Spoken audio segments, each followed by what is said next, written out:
chuene kojo. Nusinanya comme la Torah, comme la Naoui. Nyata pototo, yajana nyaba tukola. Yo yo yo yo yo yo yo yo yo yeah. Entre magan wanyo, como se va. Entre magan wanyo, como se va. Namyata wonu ikeneja. Namyata wonu ikeneja. Neto goudwa batro ne bayingo ne Africa banyo ne bayingo.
Nostalgie.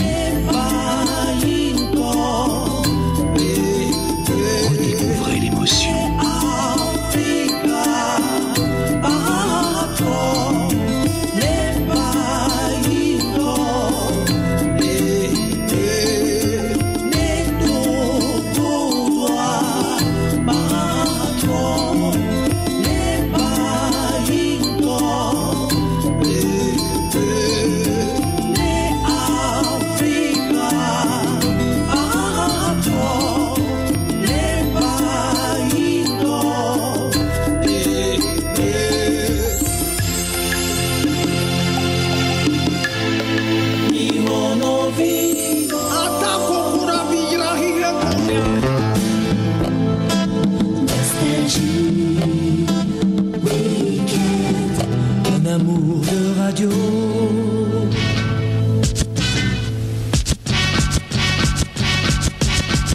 Bonjour à tous, c'est Gilles Boko au micro pour un nouveau rendez-vous de la rédaction qui va nous permettre de poursuivre la réflexion sur la place des jeunes dans la lutte pour le changement au Togo en compagnie de jeunes leaders en studio.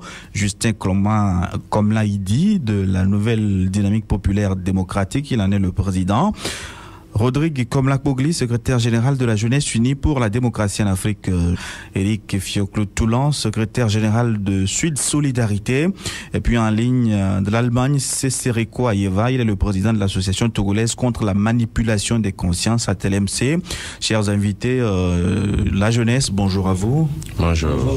Et merci d'avoir répondu à notre invitation. Monsieur Ayeva, bien en ligne. Non, donc on va essayer de nous les récupérer. Alors la semaine dernière, dernière, nous avons entamé un débat sur la contribution de la jeunesse à l'avancement de notre pays vers la démocratie. Aujourd'hui, on continue. Une question qui me paraît fondamentale au début. Pourquoi les jeunes sont comme aujourd'hui démobilisés du militantisme politique? Parce qu'on a vu que dans les années 90, ils étaient au devant de la scène. Éric Fioclo-Kotoulan. Ok, merci. Vous savez, comme vous venez de le dire, vous savez que depuis les années 90, notre pays, le Togo, s'est amorcé sur un processus démocratique. Et ce processus est une lutte de longue haleine. Effectivement, les jeunes étaient au début à la tête parce qu'il y avait des mouvements estudiantins. On avait connu en ce moment, nous n'étions pas aussi grands, mais on a su qu'on connaissait l'histoire, nous l'a appris, que c'est la jeunesse, comme je le dis, qui a pris le devant. Mais, vous savez, lorsqu'on est jeune et qu'on est engagé dans une lutte, c'est qu'on a un objectif, on a une vision. Et on cherche à atteindre cette vision. Et lorsque plus vous êtes dans un regroupement, soit de partis ou bien d'associations, les leaders qui vous dirigent ou bien qui vous guident, si à des moments donnés, ils perdent les fils des choses ou bien n'arrivent pas à vous satisfaire tel que vous le faites. Parce que vous savez, toutes les actions qui sont menées par la jeunesse sont toujours dirigées. Parce qu'il faut un leader. Lorsqu'il n'y a pas de leader, on n'a pas de mouvement aussi propre, aussi concret. Effectivement, de 90 jusqu'à une date récente, la jeunesse s'est montrée très forte, très mobilisée pour une aspiration profonde de la liberté. Mais aujourd'hui, on sent du dégoût. Pourquoi? C'est parce que l'objectif qui a été fixé, ou bien le plan d'action qui a été montré à la jeunesse, pour que demain, ou bien pour qu'aujourd'hui, nous soyons aussi libres tel que nous le pensons, ce plan n'a pas été mis, n'a pas été exécuté tel que la jeunesse l'a vu. Mais vous semblez rejeter le sort sur les leaders, ceux qui sont devant, ceux qui étaient les présidents des partis politiques, qui pilotaient à un moment donné la lutte. Je ne les mettais pas directement le tort sur eux, mais j'ai parlé. Chacun va essayer de prendre ce qui le concerne dans ce que j'ai dit. Ouais. Alors, Justin, pourquoi vous n'avez plus tellement d'engouement, hein, à moins que je ne me trompe, hein? Est-ce qu'aujourd'hui vous avez la même énergie à poursuivre la lutte pour la démocratie? Oui, c'est vrai, c'est un constat. Les jeunes n'ont plus la même énergie qu'en 90. Parce que quand moi je remonte en 90, je revois encore les logos de suivi, les doglos, avec qui on a commencé. C'était des jeunes qui avaient vraiment une ambition pour ce pays. Mais moi, je ne veux pas parler un langage de bois. Je dirais tout de suite que c'est nos aînés qui ont fait échouer la lutte. Parce que les jeunes étaient dans une sorte de révolution. Mais les aînés sont venus prendre les devants de la lutte et eux, ils ont usé de la diplomatie. Mais là, je ne sais pas si on peut mettre diplomatie et révolution ensemble. Et c'est justement cette salade où on met les choux et les chèvres ensemble qui a fait que le processus a échoué. Maintenant, aujourd'hui, il faudrait repartir à zéro. Moi, j'ai dit, nos aînés ont failli à leur mission et tout naturellement, cela ne peut que décourager. Parce que quand tu es jeune, tu t'engages dans une lutte. Moi, par exemple, je vais prendre mon exemple précis. Moi, j'étais mineur quand j'ai adhéré à la CDP le 6 juillet 91. Ça fait déjà 15 ans, si je ne me trompe pas. Est-ce que les mineurs peuvent adhérer au parti politique? Oui, ben c'est pour vous dire que j'avais vraiment envie de servir mon pays. J'étais un sympathisant au départ, mais j'étais actif. La preuve, je traversais les villages de Yota avec le logo de suivi, bien qu'étant jeune. Donc, c'est cet engagement du début, on voulait la mettre au service, on voulait le mettre plutôt au service de notre pays, de nos partis. Mais malheureusement, nous n'avons pas été compris. Et il y a eu deux phases. Il faut féliciter nos grands frères du MO5 qui travaillaient réellement aux côtés de nos aînés, mais qui à un moment, eux aussi ont constaté que ce n'est pas la ligne qui se sont fixées que nos aînés suivent. C'est ça qui a créé des problèmes d'abord entre le MO5 et nos aînés. Par après, il y a eu la NDP avec tout son tas de problèmes. C'est parce qu'à un moment, les jeunes ont constaté que la lutte perdait de sa verve. On ne savait plus où est-ce qu'on allait. Alors, on va tenter de rejoindre Aïva Seserekwa en Allemagne. Monsieur Aïva, bonjour. Ah là là, il est de nouveau reparti. Rodrigue Pogli, de Jeunesse Unie pour la démocratie en Afrique, de la société civile, vous sentez-vous qu'il n'y a plus d'engouement au niveau des jeunes pour poursuivre ce mouvement-là de démocratisation? Absolument. À quoi Mais cela s'explique par plusieurs facteurs. Il y a d'abord les facteurs internes et les facteurs externes. Les facteurs internes au Togo, je veux dire, depuis 90, on a vu une jeunesse assez dynamique qui a voulu essayer de renverser la tendance. Mais la répression a été telle que la jeunesse a connu beaucoup de pertes, que ce soit en vies humaines, en matériel et même en formation, en emploi. Cela a coûté. On a renvoyé des gens de leur service tout simplement parce qu'ils avaient une conviction militantiste. On a vu des gens qui sont tombés sous les balles de nos frères jeunes, il faut le dire, parce que la jeunesse, elle est aussi dans les camps militaires. Et ça, c'est très important. Mais quelle a été la réaction d'une partie de la jeunesse face à l'autre partie de la jeunesse qui voulait rompre avec les habitudes dictatoriales de la maison togolaise? Mais c'était purement une sorte de montage. On a monté une partie de la jeunesse contre l'autre. Mais je le dis, il y a aussi les facteurs économiques. Depuis 90, mais il faut reconnaître que la sanction de l'Union européenne a pompé la substance à cette jeunesse-là. Et cette jeunesse n'a plus du tout rien pour pouvoir agir. Ensuite, il faut le dire. À l'époque, est-ce que vous aviez quelque chose? C'est-à-dire, concrètement. Mais financièrement, est-ce que les jeunes étaient nantis en 90? Bon, il faut reconnaître quand même que la longévité de la lutte a aspiré les maigres ressources que la jeunesse avait. Oui, pour pouvoir continuer, c'est vrai que c'est le nerf de la guerre. Les sous, on va tenter de voir si Monsieur Aïva est en ligne finalement. C'est quoi? Bonjour. Bonjour, mais je vous entends très mal. On va essayer de régler donc là le retour pour voir. Donc nous parlons de la jeunesse. Est-ce que rapidement vous pouvez nous décrire ce que la jeunesse fait là-bas en Allemagne? Est-ce que vous êtes aussi motivé que dans les années 90 à amener la démocratie dans notre pays? Vous me suivez très bien? Oui, très bien, nous vous écoutons.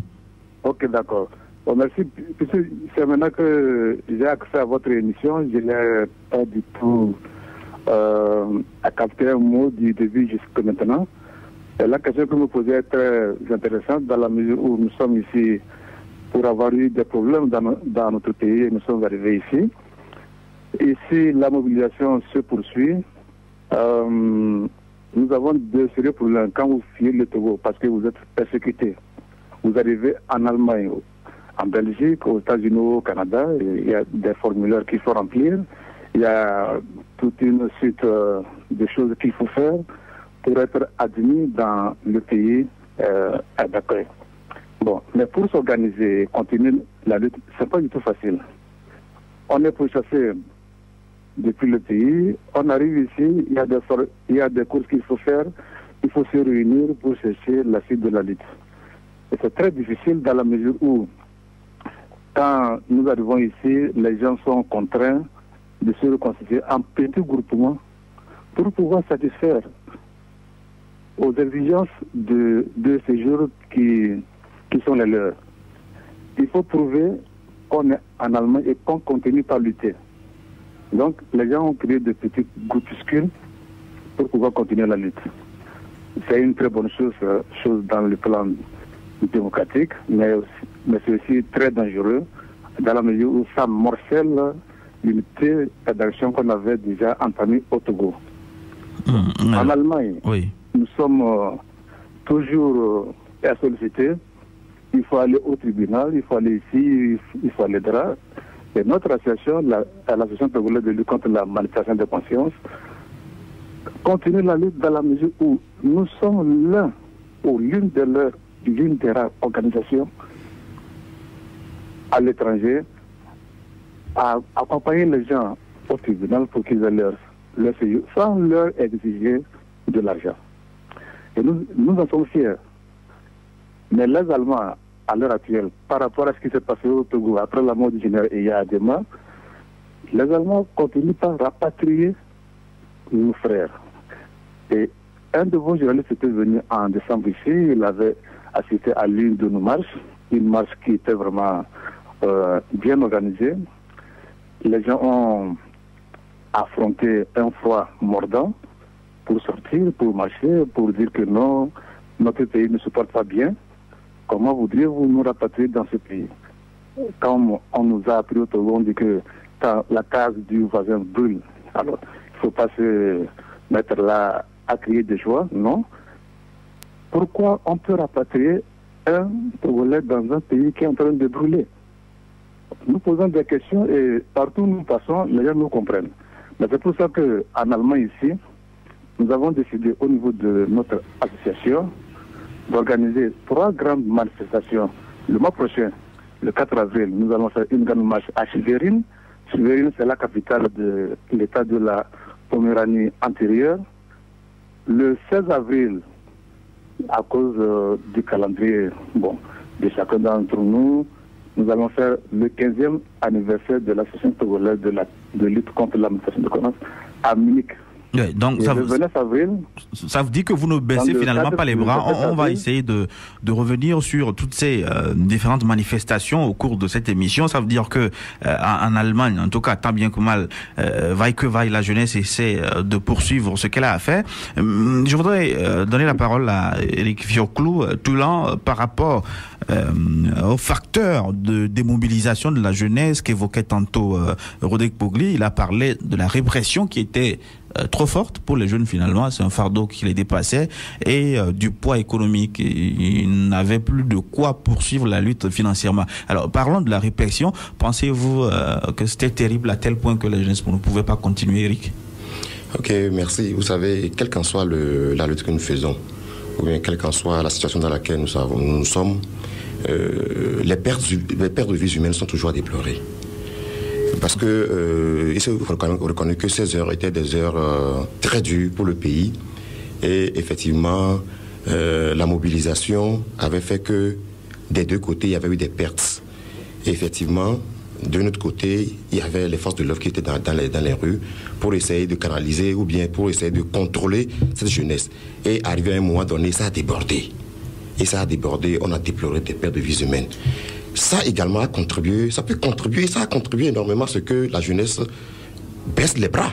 Parce que vous savez, lorsque vous allez, tel que l'a dit mon ami Rodrigue, ça a été une révolution. Au début, les gens voulaient une révolution. Et vous savez qu'en matière de révolution, il y a toujours des pertes de vies humaines. Mais il faut toujours, tel que je le dis, déplorer ça. Parce que de l'autre côté, vous avez une population, comme on le dit ici, la jeunesse à main nue.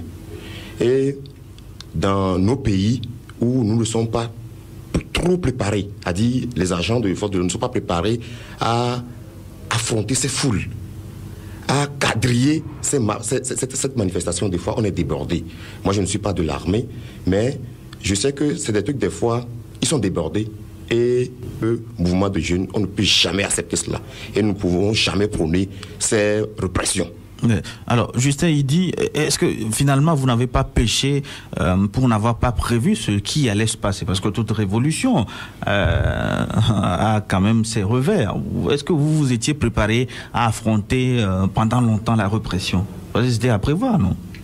Oui, mais c'est vrai, c'est ce que je disais tantôt. Les jeunes étaient dans une logique de révolution.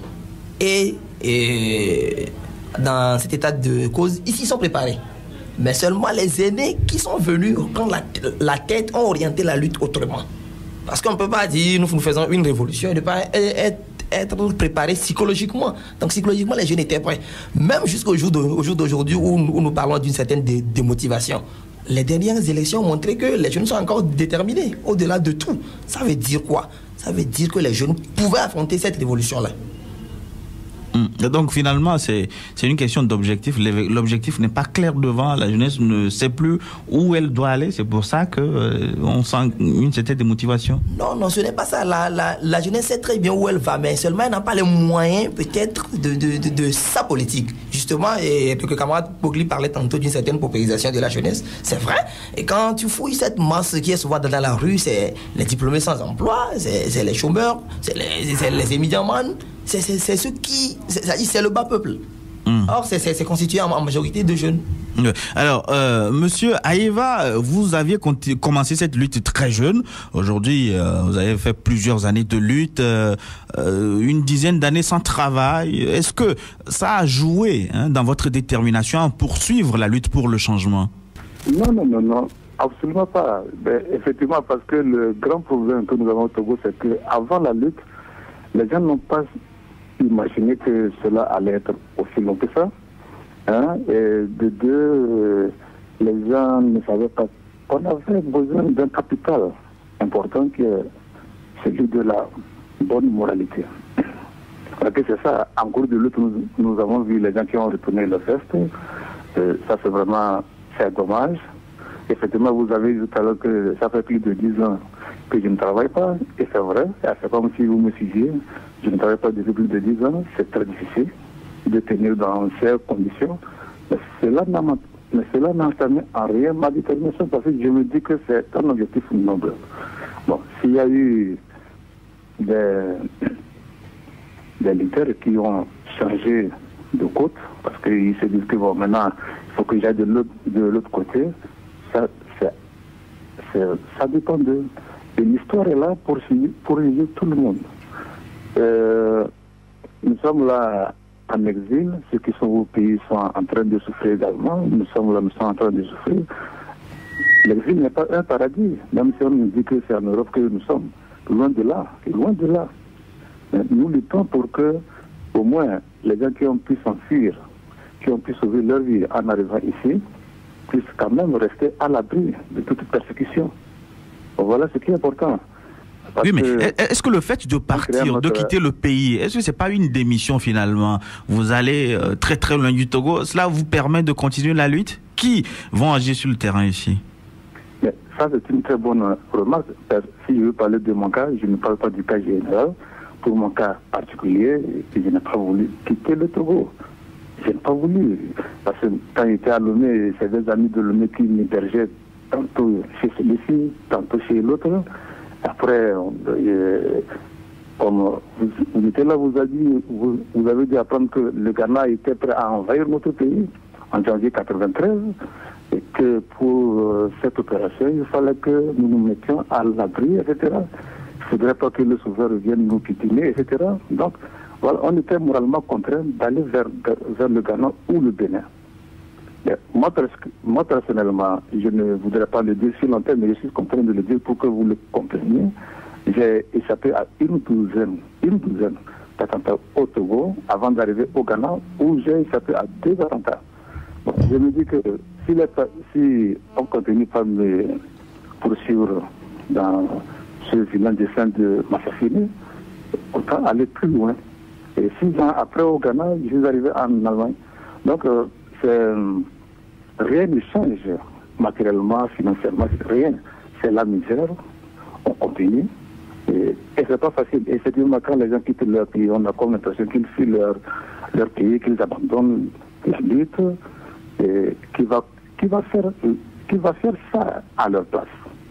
Ça, c'est une question qui nous hante. Et parfois, on s'accuse intérieurement pourquoi sommes-nous partis. Et parfois, on nous dit non, le lutteur, c'est celui qui survit. Il faut survivre pour pouvoir continuer la lutte. Si on est tué, on ne peut plus rien faire. Bon, et parfois, on se dit que oui, c'est vrai. La preuve, quand on est arrivé ici en Allemagne, notre présence a permis à des Togolais d'échapper à la déportation, à des traitements vraiment inhumains, même en Europe. Oui, c'est une question qui est vraiment capitale. Oui. Et pour trouver une réponse satisfaisante, je vous dis que ce n'est pas facile. Oui, tout à fait. On va passer la parole à Rodrigue Bougli qui mettait l'accent sur l'aspect financier, la paupérisation de la jeunesse tout à l'heure. C'est dire qu'en luttant dans sa tête, c'est pour gagner des sous? Non, mais vous savez que toute organisation politique nécessite des moyens. Moyens matériels, moyens humains, coûts financiers surtout. Et donc, depuis 1990, le régime en place a compris que ces bases étaient ébranlées et donc il y a eu une recrudescence de main basse sur l'ensemble des richesses du pays, et ce qui a fait qu'on a mis la jeunesse dans un dénuement total, de sorte à l'amener à la démission. Je vais dire aussi que parmi les facteurs de démobilisation, il y a les transhumances politiques, les trahisons, des gens qui sont devant vous et qui au lendemain se retrouvent de l'autre côté où l'herbe est verte. Cela pose un problème. Et donc des gens se disent finalement quels sont les objectifs que ceux qui veulent nous diriger, ceux qui sont devant nous ont. Quels sont leurs objectifs? Est-ce que ces objectifs sont les nôtres? Cela pose un problème fondamental. Ce qui fait que des gens se disent alors là, nous ne pouvons plus suivre le mouvement. L'autre facteur que je vais énumérer, c'est il y a, comme au sein de l'opposition togolaise aujourd'hui, des leaders saisonniers qui sont là à des jours pairs et qui ne sont pas là à des jours impairs. Ils laissent à des moments très précis leurs troupes à la merci de la répression. À la fin de la répression, ils reviennent. Mais des gens se disent, mais nous ne pouvons pas continuer comme ça. Et donc, moi, je dis qu'on ne milite pas pour de l'argent. On ne milite pas pour avoir une place. Mais il se fait que la durée de la lutte a mis la jeunesse dans une situation de dénuement matériel, financier total. Et donc, des gens se disent, il faut que nous gagnions notre vie parce que si nous disons que l'espérance de vie en Afrique est de 40 ans, alors quand j'ai 30 ans, il faut que je passe mes 10 dernières années à amasser quelque chose. Donc vous donnez raison à ceux qui retournent les vestes, aux transhumants finalement? Non, je suis en train de constater, parce que vous avez posé la question de savoir quels sont ces facteurs qui démobilisent. Il faut dire que le militantisme doit résister à la tentation pécuniaire. La tentation de l'argent, voilà. La tentation des belles voitures et consorts. Voilà. Eric, est-ce que vous partagez ce point de vue? Oui, bon, je dirais que tel qu'il avait dit la population ou bien de la jeunesse, c'est vrai, c'est une évidence, parce que du moment où la lutte est longue, vous savez, il a dit, nous, la jeunesse a un objectif. Et lorsque vous êtes dans un mouvement, arrivé à un moment, vous verrez que, ou bien vous constaterez, parce que nous sommes tous des intellectuels. Et c'est vrai qu'ils ont eu la chance seulement d'être nés avant nous. Et ils ont eu cette chance d'avoir des regroupements politiques. Et ils ont eu cette chance d'avoir des branlois et des relations. Et nous sommes les wagons, ils sont la locomotive. Mais lorsque vous êtes wagon et qu'arrivé à un moment, vous voyez que la direction ou bien l'objectif que vous avez atteint, parce que lorsqu'on est jeune, tel qu'il a dit, déjà à 25 ans, 28 ans, un homme commence par réfléchir. Je suis dans ce regroupement, jusqu'à présent, je ne fais absolument... Parce que c'est une exploitation de la jeunesse. On va en arriver quand même, mais c'est une exploitation. Et en tant que jeune, vous n'avez même pas de ressources. À 28 ans, vous êtes toujours à la charge de vos parents. Mais chaque jour, vous vous levez, vous dites, je vais aller faire ça, je vais diriger ça. Jusqu'à quand tu vas trouver un boulot? Parce que tu prends tout ton temps. On te promet le ciel et ce ciel n'arrive jamais. On te dit, ne t'en fais pas, ça ira, ça ira. Imagine par exemple, je ne fais pas l'apologie des gens qui ont fait la trahison. Mais c'est un constat que nous avons fait. Est-ce que c'est une trahison? Au fait, sur le plan idéologique, c'est une trahison, en quelque sorte. Parce que vous vous êtes mis d'accord sur des principes de base. Ça peut être analysé des deux côtés.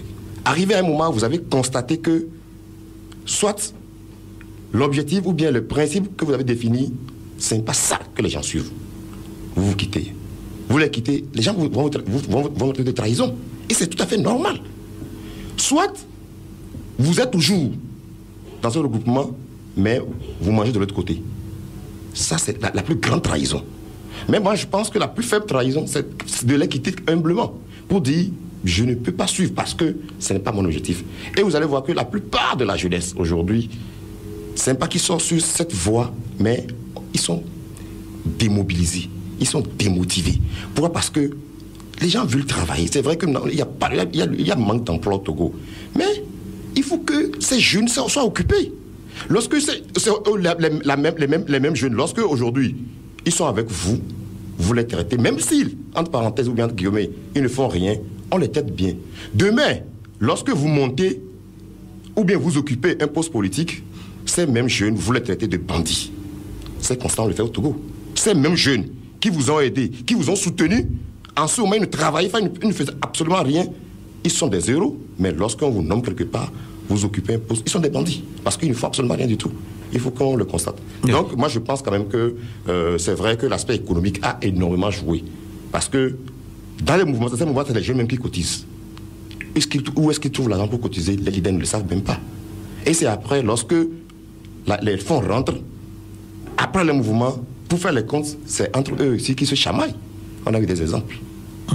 Alors Justin, cela m'amène à reposer finalement le rôle de la jeunesse, le problème du rôle de la jeunesse dans le processus démocratique. Est-ce que vous êtes un instrument de conquête de pouvoir pour les partis politiques ou un groupe de pression qui poursuit un idéal? Oui, merci Gilles. Je dirais tout de suite que dans un premier temps, les jeunes ont été un instrument de conquête de pouvoir pour les leaders, tout au début de la lutte, parce qu'il y avait des associations de jeunes, mais c'était des associations qui déjà étaient affiliées à tel ou à tel leader, soit clandestinement ou visiblement. Donc c'est dire qu'au départ, toute organisation de jeunes avait quand même un aîné qui le suivait et avec qui il travaillait en catimini. Mais arrivé à un moment, je reviens sur le MO5. Le MO5 qui à un moment donné a été plus un groupe de pression qu'un instrument. Et je vous dis, des gens sont allés jusqu'à proposer à ces jeunes de partir parce que ils avaient leur vie en danger. Je ne sais pas si c'est effectivement vrai. J'ai l'impression qu'à un moment donné, quand un groupe de jeunes se transforme en groupe de pression sur nos aînés, ils veulent pousser ce groupe-là à l'exil. Et on en a vu. Avec le cas de la NDP aussi tantôt. La nouvelle dynamique populaire. Oui, c'était pareil. C'était une organisation créée. Mais chacun voulait récupérer l'organisation. Au lieu qu'on se mette ensemble autour de cette organisation pour la pousser à atteindre l'idéal, nous on avait un idéal, c'est de faire en sorte que la démocratie s'installe. Donc je dirais qu'il y a eu 2 temps. Dans un premier temps, c'était un instrument. Il y a eu le MO5 qui a été un éclairci. Ensuite, les jeunes ont été à nouveau des instruments pour la conquête du pouvoir par tel ou tel leader. Mais avec la nouvelle dynamique populaire NDP, il y a eu une autre nouvelle. Les jeunes ont réouvert les yeux et se sont dit, écoutez, nous aussi, nous sommes âgés, nous sommes responsables, nous pouvons réfléchir comme nos aînés. La différence, c'est quoi? C'est qu'ils ont plus de moyens que nous. Pire, quand on vous dit responsable dans des structures, c'est-à-dire dans des partis, vous faites des propositions à vos aînés, mais ils vous traitent comme si vous n'êtes pas des êtres pensants. Ils font semblant de vous écouter, mais ils ne mettent rien en pratique. C'est ça même qui a créé des problèmes entre les jeunes et les aînés. Finalement, on ne sait pas où est-ce qu'on va, on ne sait pas quelle stratégie on définit. Si eux, ils ont choisi de faire une lutte par diplomatie, par approche, qui se donne la stratégie appropriée pour atteindre leurs objectifs. Si c'est la révolution, mais qui se donne également les moyens. Mais aujourd'hui, on ne sait plus exactement ce qu'on fait. On vous met dans la rue, vous allez dans la rue, on vous réprime, quelquefois même vous revenez pour vous soigner, c'est des problèmes. Nous avons vécu ça. Donc je dis, il faudrait réorienter la lutte. Ce serait quoi, Eva? Est-ce que quand vous pensez parfois, quand vous réfléchissez parfois, vous avez l'impression que votre lutte, c'est pour quelqu'un, c'est un autre carrément qui récupère les fruits de vos efforts, ou ça vous traverse l'esprit parfois? Il n'est pas en ligne, on va passer la parole à Rodrigue. La jeunesse, est-ce que finalement vous êtes exploité ou vous luttez pour un idéal? En tout cas, de mon côté, moi, j'ai jamais appartenu à un mouvement politique. J'ai pas de relation particulière avec un quelconque parti politique. Maintenant, dans un état normal, le rôle de la jeunesse, c'est de constituer un groupe de pression en faisant le lobbying auprès des pouvoirs et des partis politiques afin que des objectifs de développement soient atteints. Mais ce n'est pas notre cas, puisque nous ne sommes pas dans un état normal, dans un état démocratique. Il se pose un problème de fond.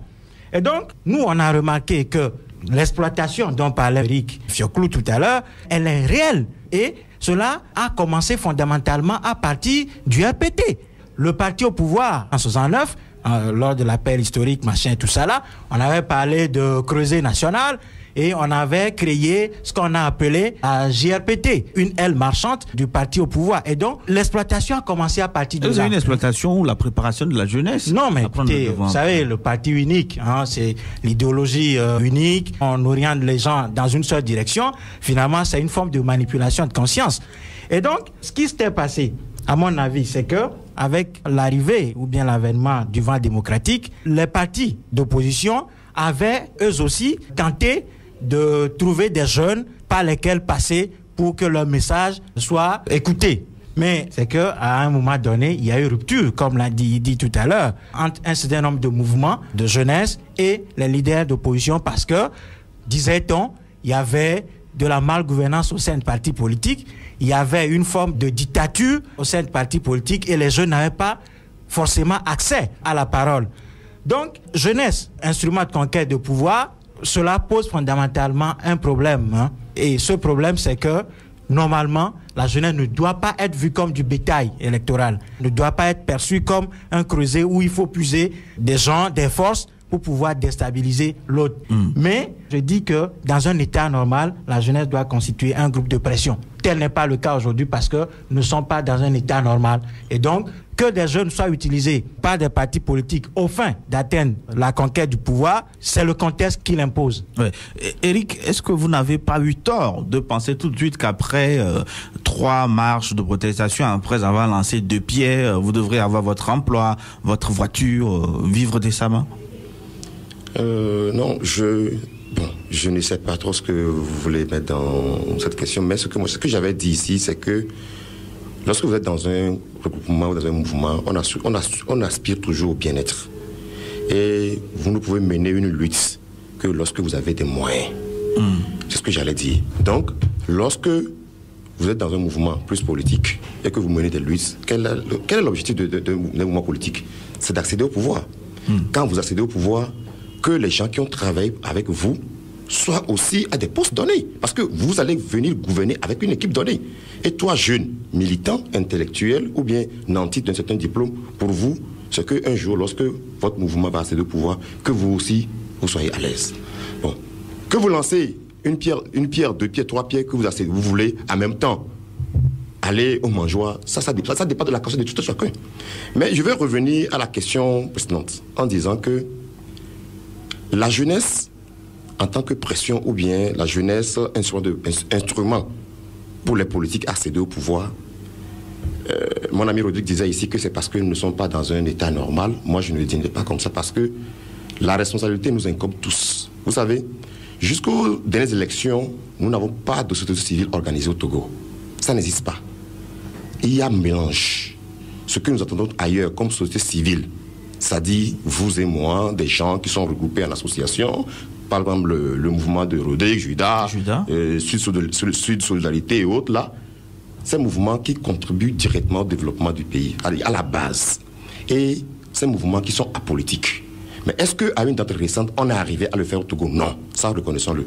Lorsque la jeunesse se regroupe, organisée, cette jeunesse, normalement, dans tout pays, doit être un moyen de pression. Parce que nous avons un idéal à atteindre. Et il faut qu'on arrive à éviter la récupération. Parce que nous sommes plus tentés dans ce mouvement d'abord être récupérés. C'est vrai qu'il y a des pressions un peu partout. Mon ami Yidi vient de le dire. Quand ils ont créé la NDP, il vient de le dire qu'il y a eu des pressions pour que tout le monde récupère ce mouvement. Parce qu'on a senti une nouvelle initiative. Mais qu'est-ce qui va pousser les gens à faire la récupération? On doit savoir que le politique est prêt à user de tous les moyens pour pouvoir atteindre son objectif. Mais il nous appartient en tant que jeunesse d'être conscient que nous sommes jeunes, que nous avons un objectif. Et que notre objectif n'est pas le même que ces leaders-là. Quand je dis leader de tous les côtés. Nous devons le savoir. C'est parce que nous, arrivés à un moment donné, peut-être que c'est la situation du pays qui présente cet aspect. Arrivé à un moment donné, on perd du pédale. Et il suffit qu'il y a quand on te miroite des fois, certains avantages, tu changes d'idée et tu n'auras jamais ces avantages. Mais tu t'es déjà sacrifié. Qu'est-ce qu'il fallait dire? Qu'est-ce qu'il faut faire?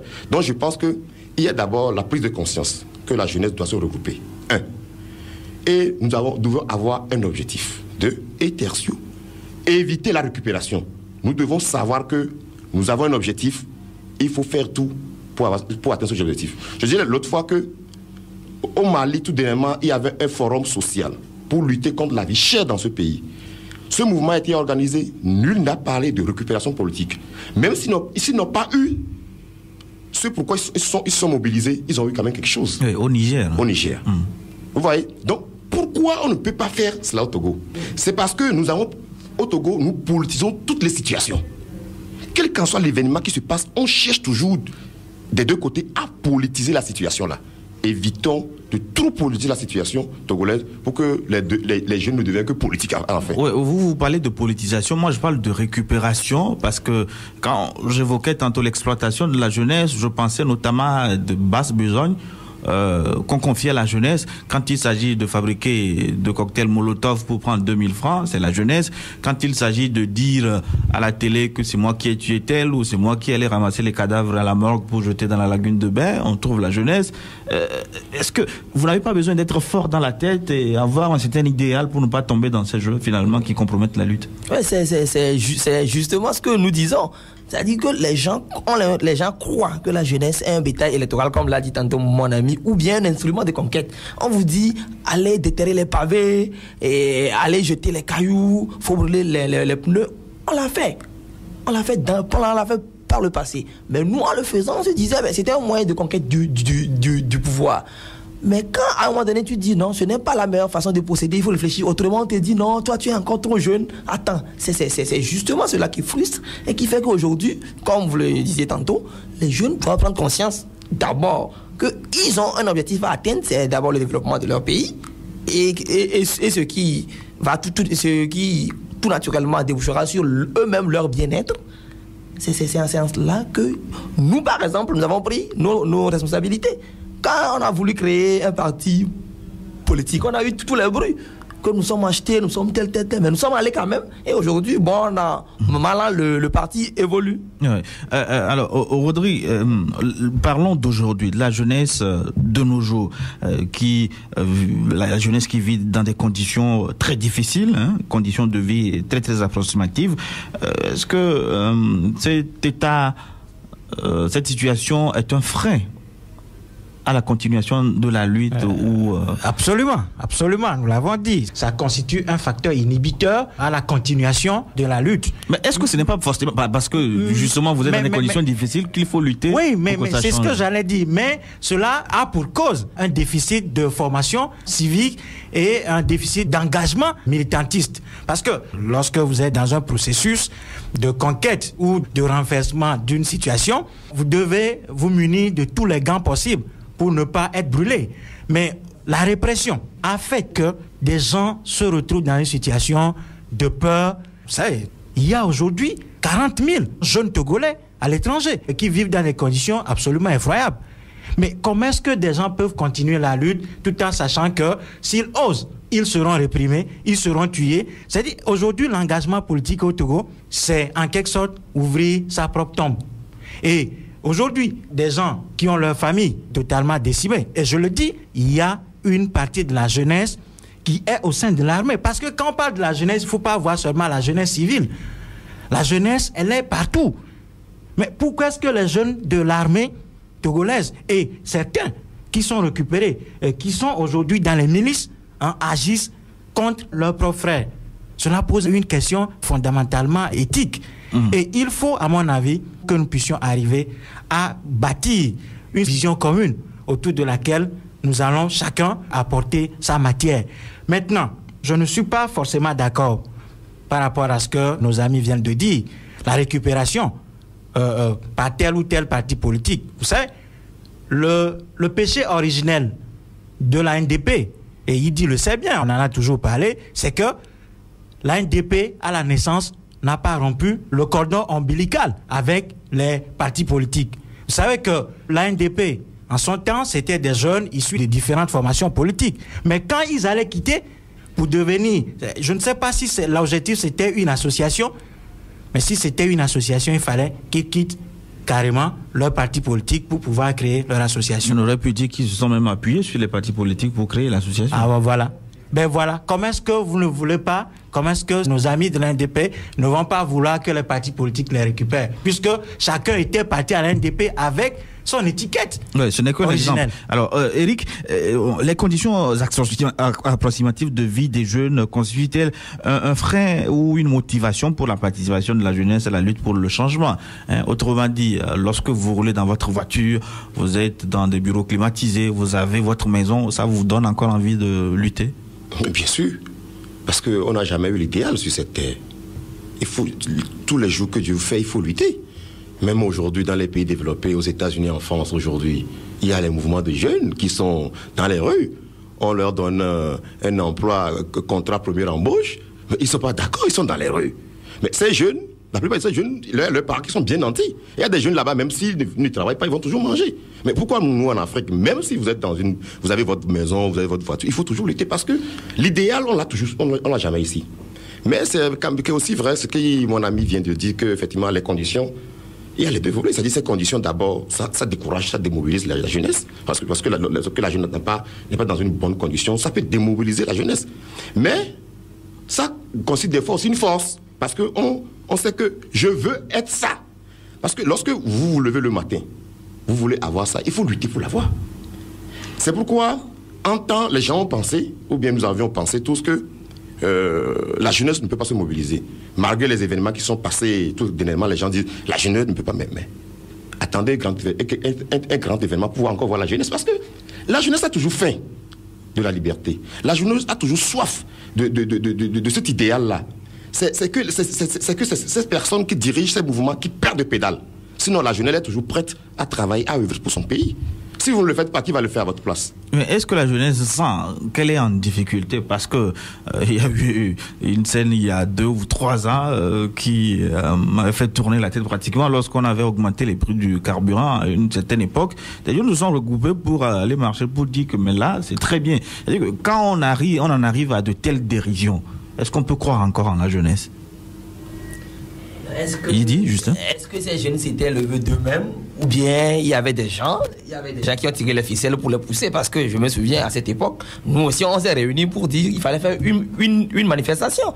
Mais comme Rodrigue l'a dit tantôt, c'est parce que les gens étaient encore dans la peur du drame d'après les élections. Donc ils se sont dit, si on va dans la rue, peut-être qu'on va nous réprimer de manière assez sévère. Donc les gens ont désarmé. Donc, il faut toujours croire en la jeunesse. La jeunesse continue pas à croire en son idéal. Et pour la question suivant laquelle les conditions approximatives de vie des jeunes constituent-elles un frein ou une motivation, moi, je dirais, l'idéal aurait été que même en vivant dans des conditions de vie précaires, la jeunesse continue par chercher à atteindre un objectif, c'est-à-dire son bien-être et le développement de sa patrie. Ça, on ne peut pas faire autrement. Mais maintenant, dans le cas togolais, reconnaissons, nous l'avons reconnu tous autour de cette table, que les jeunes vivent dans des conditions telles qu'ils n'ont pas les moyens pour faire cette lutte-là. Donc, en cela... Et quand vous parlez de moyens jaunes, vous saisissez forcément pas bien. On parle de moyens. C'est vivre 3 fois par jour ou avoir une maison, avoir... Non, ce n'est même pas ça. C'est-à-dire, quand tu veux faire un combat politique, une lutte politique, une organisation politique a besoin de moyens. Pour aller, par exemple, à une élection, il faut une caution. Pour la formation des militants, il faut de l'argent. Donc, ça veut dire qu'une organisation a besoin de l'argent. Maintenant, quand les jeunes des diverses partis se mettent ensemble pour agir, comme ce fut le cas de l'ANDP, parce que c'est là où je me ressource le plus, c'est mon expérience, on avait des difficultés parce que nous-mêmes, en tant que personne, on ne travaillait pas. Il fallait peut-être aller à gauche et à droite chez nos leaders à qui nous on voulait apporter un plus. En réalité, notre idée c'était de leur apporter un plus. Mais quand tu vas chez tel pour lui demander les moyens, il veut forcément que l'action soit orientée dans sa ligne. Tu vas chez l'autre, finalement, si tu n'as pas la tête, tu perds les pédales. Oui, mais franchement, dites-nous, en créant votre mouvement, par exemple, dans cet exemple-là, est-ce que c'est pour aider les autres à aller de l'avant ou vous cherchez un créneau pour vous faire voir, vous aussi? En réalité, l'objectif premier, c'était d'aider nos aînés. Parce qu'on a compris que la jeunesse avait perdu la verve d'antan. Et en créant le mouvement, on l'a bien dit. Mais c'est eux peut-être qui n'ont pas compris. Ils ont cru que c'était pour prendre leur place. Parce que moi, il dit, quand on me prend, est-ce que je peux rivaliser aujourd'hui en matière politique avec un Ninevi, un Aboïbo? Je ne crois pas. Je ne me dis pas incapable. Mais je n'ai pas encore atteint ce niveau-là. C'est à eux. C'est eux qui devraient comprendre là et devraient nous aider à les aider. En 2005, il y a eu un phénomène, un jeune, 39 ans, est arrivé au pouvoir par des élections, on va dire tout simplement extrêmement difficiles. Aujourd'hui, quand même, contre vents et marées, il est à la tête du Togo. Est-ce que cela vous donne l'impression que les jeunes ont manqué d'audace dans les années 90, aux premières heures du processus démocratique? Non. Rodrigue? Non. On ne peut pas le dire. Parce que nous ne sommes pas tous nés avec la cuillère en or à la bouche. Il y a certains à qui on a préparé le chemin. La Constitution de 1992, vous savez qu'elle a été triturée constamment. Elle a été tripatouillée tous les jours, de sorte à l'adapter à ce jeune dont vous parlez tout à l'heure, qui a aujourd'hui 39 ans et qui est à la tête du pays. Vous savez que la Constitution, dans sa forme originelle, avait prévu quand même que ne peut se présenter comme candidat à la présidentielle que si on a 45 ans. Mais on a modifié la Constitution pour l'adapter, pour baliser le chemin à un fils à papa qui aujourd'hui est là et qui fait son petit malin à la tête du pouvoir. Mais moi, je vais dire une chose. Eric parlait tout à l'heure du cas du Niger, où la coalition contre la vie chère avait agi dans le créneau associatif. C'est vrai, mais l'État a créé le cadre pour que les associations puissent s'exprimer. Mais non, mais il y a eu des arrestations là-bas. Oui, mais sauf que, est-ce que vous avez entendu dire qu'on a tiré sur des gens et qu'il y a 40 000 réfugiés nigérians au Bénin ou quelque part, ou je ne sais pas? Mais l'État a le monopole de la violence. Mais au Togo, la violence est exercée de façon tyrannique. Et c'est ce que nous déplorons tout le temps. Mais si on crée le cadre nécessaire pour que la vie associative puisse se dérouler, vous allez constater que la société civile va émerger d'une manière dynamique et d'une manière totalement libre. Mais on met tout en œuvre pour que les associations n'aient même pas leur récépissé. On fait tout pour que la loi de 1901, réglementant la vie associative, cette loi même n'a aucune valeur au Togo. Quand, dans le cadre du lobbying dont nous parlons tout à l'heure, vous voulez organiser une manifestation pacifique, on vous dit non. Comment est-ce que la jeunesse puisse s'exprimer, puisse participer au développement de ce pays quand on fait tout pour que la jeunesse ne puisse pas s'exprimer? C'est ça le problème fondamental. Peut-être on répondra à cette question dans la seconde partie de cette émission, parce que là nous marquons une pause pour un impératif de studio, juste le temps de rappeler que nous parlons encore une fois de la jeunesse cette semaine. Quelle place pour les jeunes dans la lutte pour le changement au Togo, c'est le thème. En studio avec nous, Justin Komla-Idi, le président de la Nouvelle Dynamique Populaire Démocratique NDPD, Rodrigue Komla-Kougli, secrétaire général de la Jeunesse Unie pour la démocratie en Afrique, JUDA. Un autre secrétaire général, c'est celui de Sud Solidarité, Eric Fioclo-Toulan, et c'est quoi Aeva que nous avons perdu depuis un moment en ligne de l'Allemagne. Il est le président de l'association togolaise contre la manipulation des consciences à TLMC. Nous avons tenté de le reprendre peut-être à la pause. À tout de suite.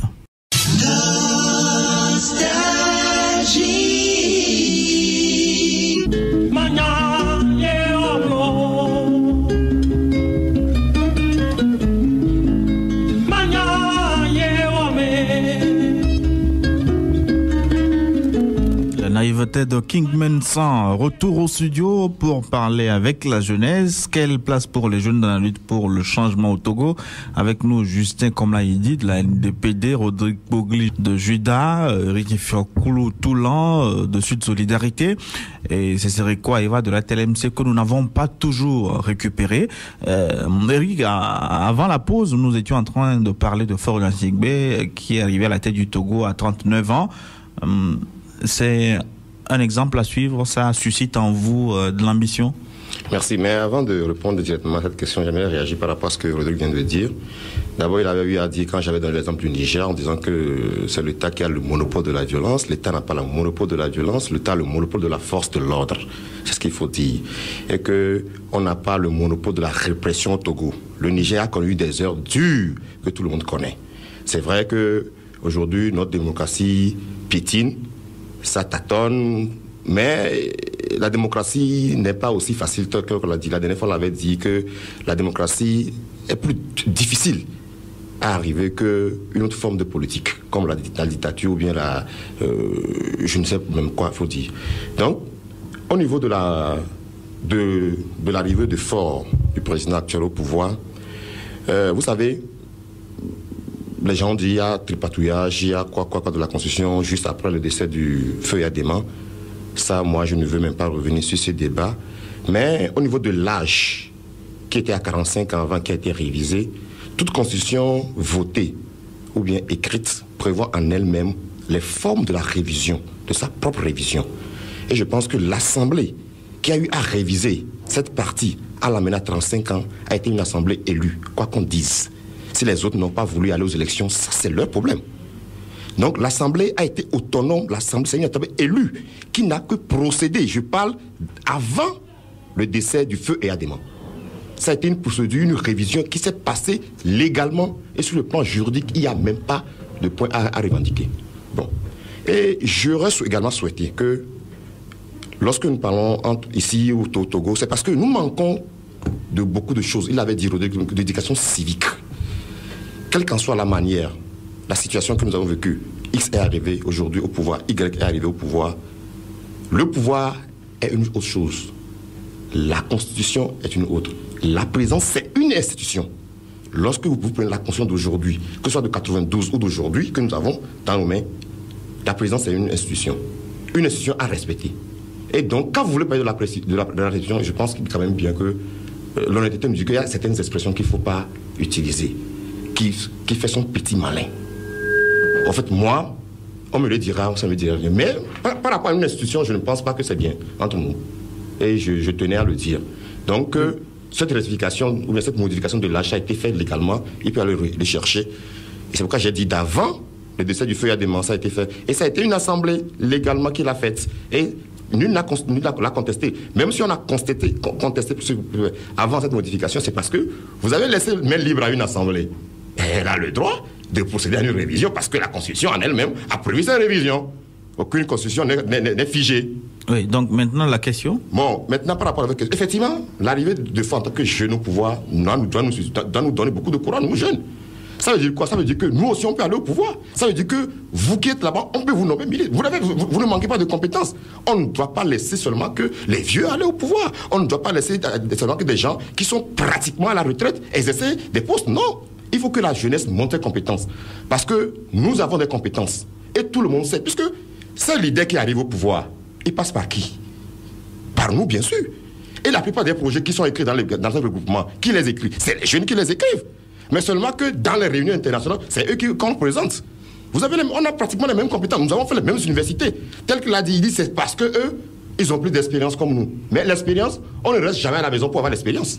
Oui, mais est-ce que ce n'est pas une question de moyens quand même, hein? Un jeune à 30 ans qui dort dans une pièce où chambre-salon va rêver de devenir président? Non, vous savez, il est permis de rêver. Il est permis de rêver. Vous savez, des gens n'ont jamais rêvé d'être président. Ils sont devenus présidents. Mais donc... Des gens n'ont jamais rêvé de devenir directeur de société. C'est-à-dire, lorsque vous allez à l'école, monsieur Gilles, lorsque vos papas ou vos parents vous ont mis à l'école, lorsque vous avez votre bac, déjà à l'université, vous avez un objectif. Je veux devenir docteur. Mais en ce moment, peut-être même que c'est maman qui allait au petit marché, elle n'a pas les moyens, mais vous avez un rêve pour vous, votre vie. Moi, Eric, je vais devenir directeur. Moi, Eric, je vais devenir tel. C'est un rêve que j'ai. Mais si demain, les moyens concourent à ce que moi, mon rêve soit réalisé, mais je remercie mon Dieu. Mais si je vis que je n'ai pas de rêve, ça veut dire que je n'ai pas d'objectif, que je ne pourrai absolument rien faire. C'est vrai que d'autres sont nés nantis. D'autres ne sont pas nés nantis. Le monde a été fait ainsi. Mais je pense que nous jeunes, aujourd'hui, ou bien la jeunesse, qui aujourd'hui est dans ces regroupements politiques, dans des mouvements, nous aspirons tous à un maire. Si demain, qui sait, on me nomme ministre ou bien on vous nomme ministre, peut-être que vous n'avez jamais pensé devenir ministre, mais un jour, c'est seulement une petite compétence qu'on verra en vous. On dit, ah, vous pouvez faire ce travail et on vous met là-bas. Et effectivement, vous le faites. Mais si on dit non, parce que tel est né de telle famille et tel n'a pas les moyens, non. D'accord. Justin, il dit? Oui, moi je dirais tout de suite que l'arrivée au pouvoir d'un président qui a 39 ans, moi, me donne une certaine force et me dit que les jeunes doivent oser. Et je dirais même, comme la question le stipule, que les jeunes ont manqué d'audace en 91. Parce que quand vous remontez en 91, c'est avec la pression populaire qu'on est arrivé à bout de ce régime. Le régime était complètement à terre. C'est avec ça qu'on a obtenu de la conférence. Donc on ne pouvait pas, cette conférence, prendre le pouvoir, on l'a même pris. Il y a eu une transition mal gérée. Est-ce que vous pouvez l'exercer? La fougue de la jeunesse, est-ce que c'est pour diriger au fond? En réalité, on a besoin de la fougue et de la sagesse pour diriger. Et c'est justement pour ça qu'on dit si jeunesse savait et si vieillesse pouvait. Donc ça veut dire qu'on a besoin d'une synergie des deux pour gouverner. Donc je reviens pour dire qu'en réalité, les jeunes ont manqué d'audace en 90. Amorin, par exemple, n'était pas d'accord sur les 45 ans. Ce n'est pas un secret de polichinelle. Parce que lui, ça le mettait hors course. Et ce n'est pas pour sa personne, mais il défendait une cause, il défendait un groupe, c'est-à-dire les jeunes. Maintenant, pour revenir à l'arrivée de Faure au pouvoir, moi j'ai dit, c'est nous-mêmes de l'opposition qui avons fait le lit au RPT. En 2002, j'étais encore à la CCDPA. Je me souviens la bataille qu'on avait faite là-bas pour que l'opposition participe à ces élections, même si les conditions n'étaient pas des meilleures. Est-ce qu'il suffit de participer à une élection pour gagner? Je suis d'accord qu'il ne suffisait pas de participer pour gagner, mais j'ai dit si toute l'opposition participait à l'élection de 2002, on aura au moins la minorité qui nous permettrait de bloquer ce Parlement monocolore, de modifier la Constitution en faveur du RPT. La preuve, cela a été fait par un Parlement monocolore au temps où Adam était encore en vie. Cela a été fait de façon légale. Je regrette. C'est dire quoi? C'est dire qu'au niveau de l'opposition, nous faisons trop d'erreurs. Et quand je disais tantôt que quand les jeunes nous parlons, on nous prend peut-être pour des imbéciles, c'est un exemple précis. Je me souviens, ça a été une bataille, on s'est tiraillé. Les gens ne nous ont pas compris. Aujourd'hui, voilà là où nous en sommes. Rodrigue Pogli, moi, je n'ai pas d'accord. Décidément, on n'est pas d'accord sur cette question précise parce que l'arrivée de Faure Gnassingbé au pouvoir ne m'inspire en rien une certaine ambition. Parce que, d'abord, je ne parle pas du fait que Faure Gnassingbé soit le fils de Yadema. Il est normal que dans une république, tout citoyen puisse être porté à la tête des institutions. Ça, c'est tout à fait normal. Qu'il soit le fils de Yadema ou pas, ce n'est pas là la question. Mais quelle a été la procédure? Le schéma républicain qui a été installé depuis 1992 a été complètement bafoué. Et ce monsieur est arrivé au pouvoir quand même... Faure Gnassingbé est arrivé au pouvoir. Oui, ce monsieur Faure Gnassingbé est arrivé au pouvoir quand même avec 500 morts sous la botte et 40 000 Togolais quand même réfugiés. Aujourd'hui, cela pose un problème. Donc moi, personnellement, ça ne m'inspire en rien une certaine ambition. Je préfère encore une personne âgée qui arrive au pouvoir dans des conditions normales. Comme Boba Kitani. Moi, je ne parle pas de Boba Kitani, c'est vous qui le dites. Mais je pense qu'une personne âgée qui viendrait au pouvoir dans les conditions de paix, sans qu'aujourd'hui on ne soit arrivé à cette situation de déchirure totale, cela aurait apporté un plus au développement de ce pays. Oui, Eric? Oui, merci. Chacun est responsable de ses propos. Ici, je ne sais pas qui dit à mon ami Rodrigue que lorsqu'un vieux va arriver à ce moment au pouvoir, il n'y aura pas cette tragédie que nous avons connue. Les signaux étaient rouges. Des deux côtés, on savait qu'il y a quelque chose qui se planifiait. Et le rapport l'a dit, même si on a eu à accentuer les responsabilités plus d'un côté que de l'autre, c'était quand même vrai que tout était planifié. Que si de l'autre côté, c'est l'autre qui monte, je fais ça. Si de l'autre côté, c'est l'autre qui monte, je fais ça. Et moi, je dis encore que la question est revenue. Comment vous imaginez-vous qu'à la veille d'un résultat, on a fait les élections, un leader se lève, va rencontrer un parti, un candidat, un challenger. Toi, tu n'es même pas candidat. Ça veut dire que tu pressentais les résultats. Vous avez alerté la jeunesse, vous avez mis la jeunesse dans les rues pour que la jeunesse se fasse tuer. Ils sont responsables. Ils sont responsables. Ils savaient ce qu'ils faisaient. Ils ont mis les jeunes à l'abattoir. L'histoire va les poursuivre. Quand on juge des gens ou quand on ne les juge pas, l'histoire va les poursuivre. Mais comment une idée peut raisonner comme ça? Mais le Togo n'est pas une société qu'on doit gérer comme ça.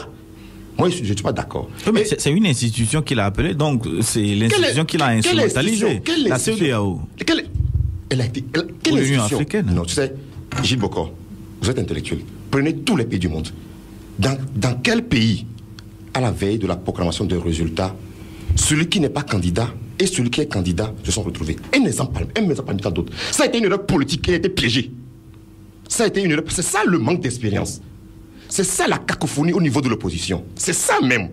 Vous allez à cette réunion, l'autre a dit, je ne suis pas d'accord avec cette nègrerie.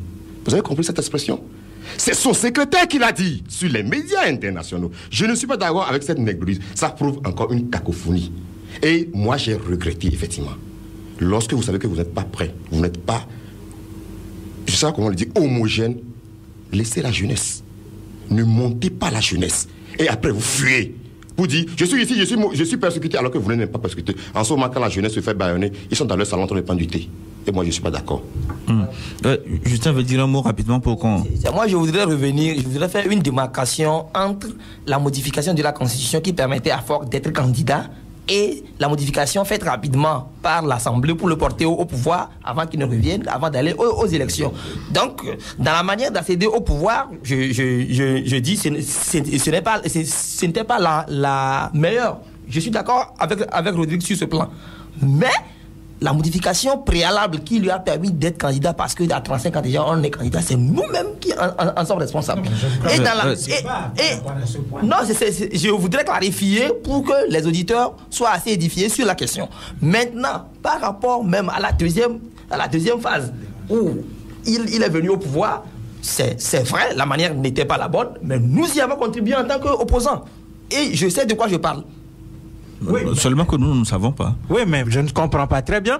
Parce que si on me dit aujourd'hui qu'un jeune de 39 ans est à la tête du Togo, je ne sais pas, la jeunesse est d'abord un état d'esprit. Vous voyez, par exemple, le président Nelson Mandela, malgré son âge, ce qu'il a apporté à la République, qu'on appelle aujourd'hui la République arc-en-ciel, ce n'est pas la même chose que Faure Gnassingbé apporte au Togo. Au contraire, malgré son jeune âge, vous voyez qu'il a endeuillé, il a brisé les familles. Je le dis, il s'appuie aujourd'hui sur une majorité beaucoup plus étroite que celle sur laquelle son feu père, et le général Yadema, s'est appuyé pour diriger ce pays. Aujourd'hui, il fait beaucoup plus de tort à ce pays malgré son âge.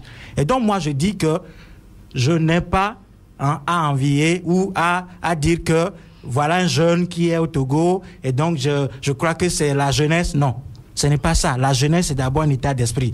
Et je crois que ce monsieur n'est pas... Le président, s'il vous plaît. Il n'est pas dans l'état d'esprit de la jeunesse, parce que la jeunesse, c'est d'abord des valeurs de tolérance, de patience, d'ambition, mais pas d'ambition égotiste ou égoïste. Mais je suis désolé de le dire, Fonya Singbe a beaucoup plus enfoncer la jeunesse togolaise dans les abyssales de l'amertume et du regret. Passons à un autre volet de notre débat. Parlons du réel, du politique, pas seulement de la jeunesse. Alors, Éric Fioclou, après la présidentielle de 2005 et tout ce que nous avons relaté, quelle appréciation avez-vous aujourd'hui du Togo en mars 2006? Oui, contrairement à ce que... Je ne vais pas anticiper ce que Rodrigue vient de dire, mais pour moi, le Togo avance, le Togo est sur la route.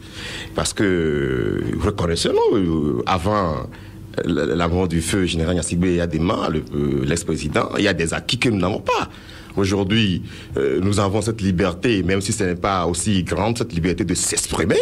On s'exprime, la preuve, on s'exprime sur Radio Nostalgie librement. Et on peut dire ce monsieur. On sortirait librement ici. On rentrait librement dans nos maisons, c'est un acquis. Et ça, cet acquis qu'il a apporté, c'est le nouveau régime qu'il a apporté. Il y a l'ouverture des médias, il y a, même si c'est pas aussi ça ce que nous voulons, tout a un début.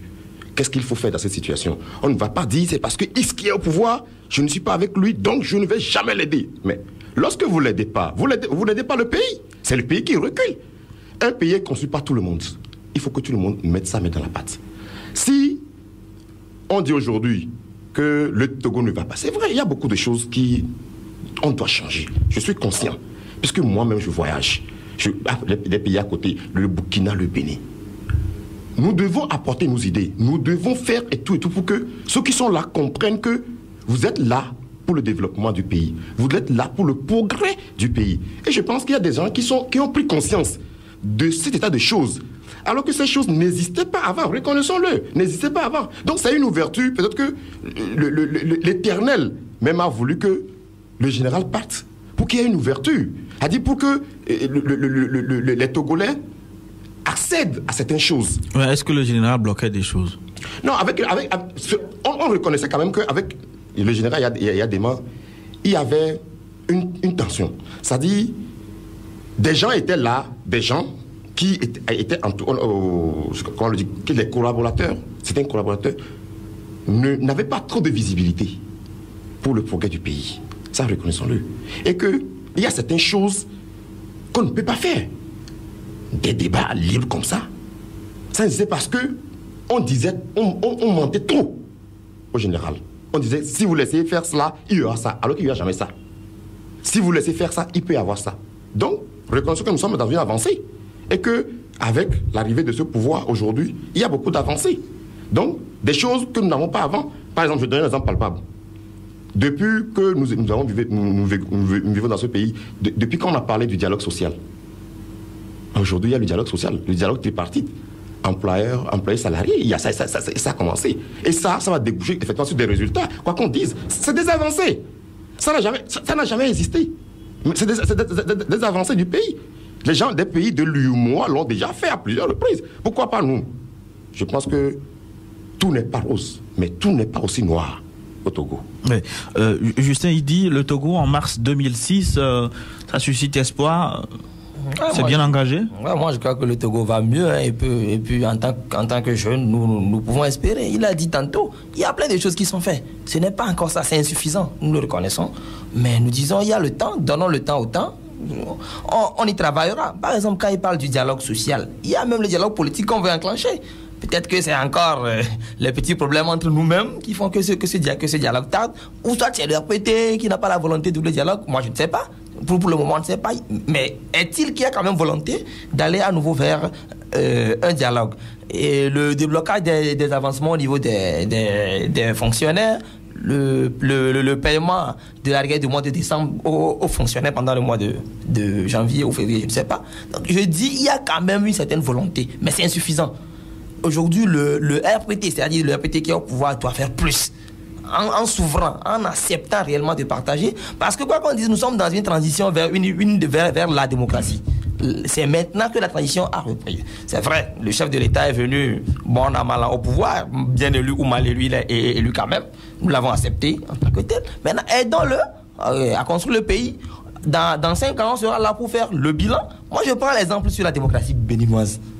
Les Béninois ont compris qu'au-delà de tout, il y a l'intérêt du pays. Regardez, voilà Bruno Amoussou et consorts qui donnent leur voix à Yahi Boni. Ils vont se mettre là une fois encore ensemble pour gouverner. Pourquoi pas nous ici? Regardez le Burkina à côté, comment ça se développe. Non, mais... avant, Rodrigue, peut-être, je voudrais avoir certaines précisions auprès de Eric Furclou. Vous parlez de nouveaux pouvoirs, mais on voit quand même qu'autour du président de la République, il n'y a que les anciens, ceux qui avaient travaillé avec Feu Gnassingbé Yadema, ceux-là que vous citez comme responsables, tantôt du blocage, d'un certain blocage dans le temps. C'est eux qui sont toujours là, qui... Vous savez, on ne change pas un système aussi radical comme ça. Ça, il faut le reconnaître. Un système en politique, un système, ça ne le change pas radicalement comme ça. C'est un processus. Et malgré que tous ne sont pas responsables. Peut-être que moi-même ici, je suis responsable quelque part, mais je ne le sais pas. Quelqu'un me le dira que toi aussi, tu as fait ça, tu ne devais pas le faire. Je n'ai jamais exercé le pouvoir quand même, mais du moment où je suis en tant que citoyen, je peux être responsable quelque part. Mais c'est que, pour nous, c'est que certaines de cette jeunesse, ou bien certains de ces jeunes plutôt qu'on met à des postes, je pense que ça doit susciter beaucoup de je sais pas comment je le dire, le mot me manque. Oui, ils doivent savoir que c'est leur moment. Il faut travailler. Moi, je leur fais confiance. Ils doivent travailler. Parce qu'on vous met à l'épreuve, vous devez travailler. C'est vrai que ces vieux, ces barons sont là, mais bon, on les voit. Mais ils ne sont pas aussi plus à des postes de responsabilité. On les dit, c'est des conseillers par ici, des trucs par là. Mais, qui voyagent de temps en temps. Oui, bon, vous savez, c'est ce que je vous dis, que ça ne peut pas, pour le moment, on ne peut pas. Tu sais, vous croyez que c'est une joie pour la jeunesse du RPT? Est-ce que vous le croyez? Non, la jeunesse aussi veut exercer. Bon, voilà, notre jeune est arrivé au pouvoir. Pourquoi pas, nous ne pourrons pas être dans ces rayons? Mais ça ne se fait pas de facto comme ça. Sinon, le pays peut sombrer. Parce que nous, j'avais dit que nous manquons certainement beaucoup d'expérience. Mais il doit aussi le comprendre que l'expérience ne s'acquiert pas en restant à la maison. On doit nous mettre à l'épreuve. Et c'est en restant plutôt à l'épreuve qu'on saura si X ou Y fera le travail ou ne le fera pas. Ouais. Alors, Rodrigue Pogli, on m'a tendu la perche pour vous. Ouais. Mais vous voulez réagir? Moi, je n'ai pas du tout la même vision que les autres, parce qu'il faut être clair. Le Togo, en mars 2006, cela pose quand même un problème.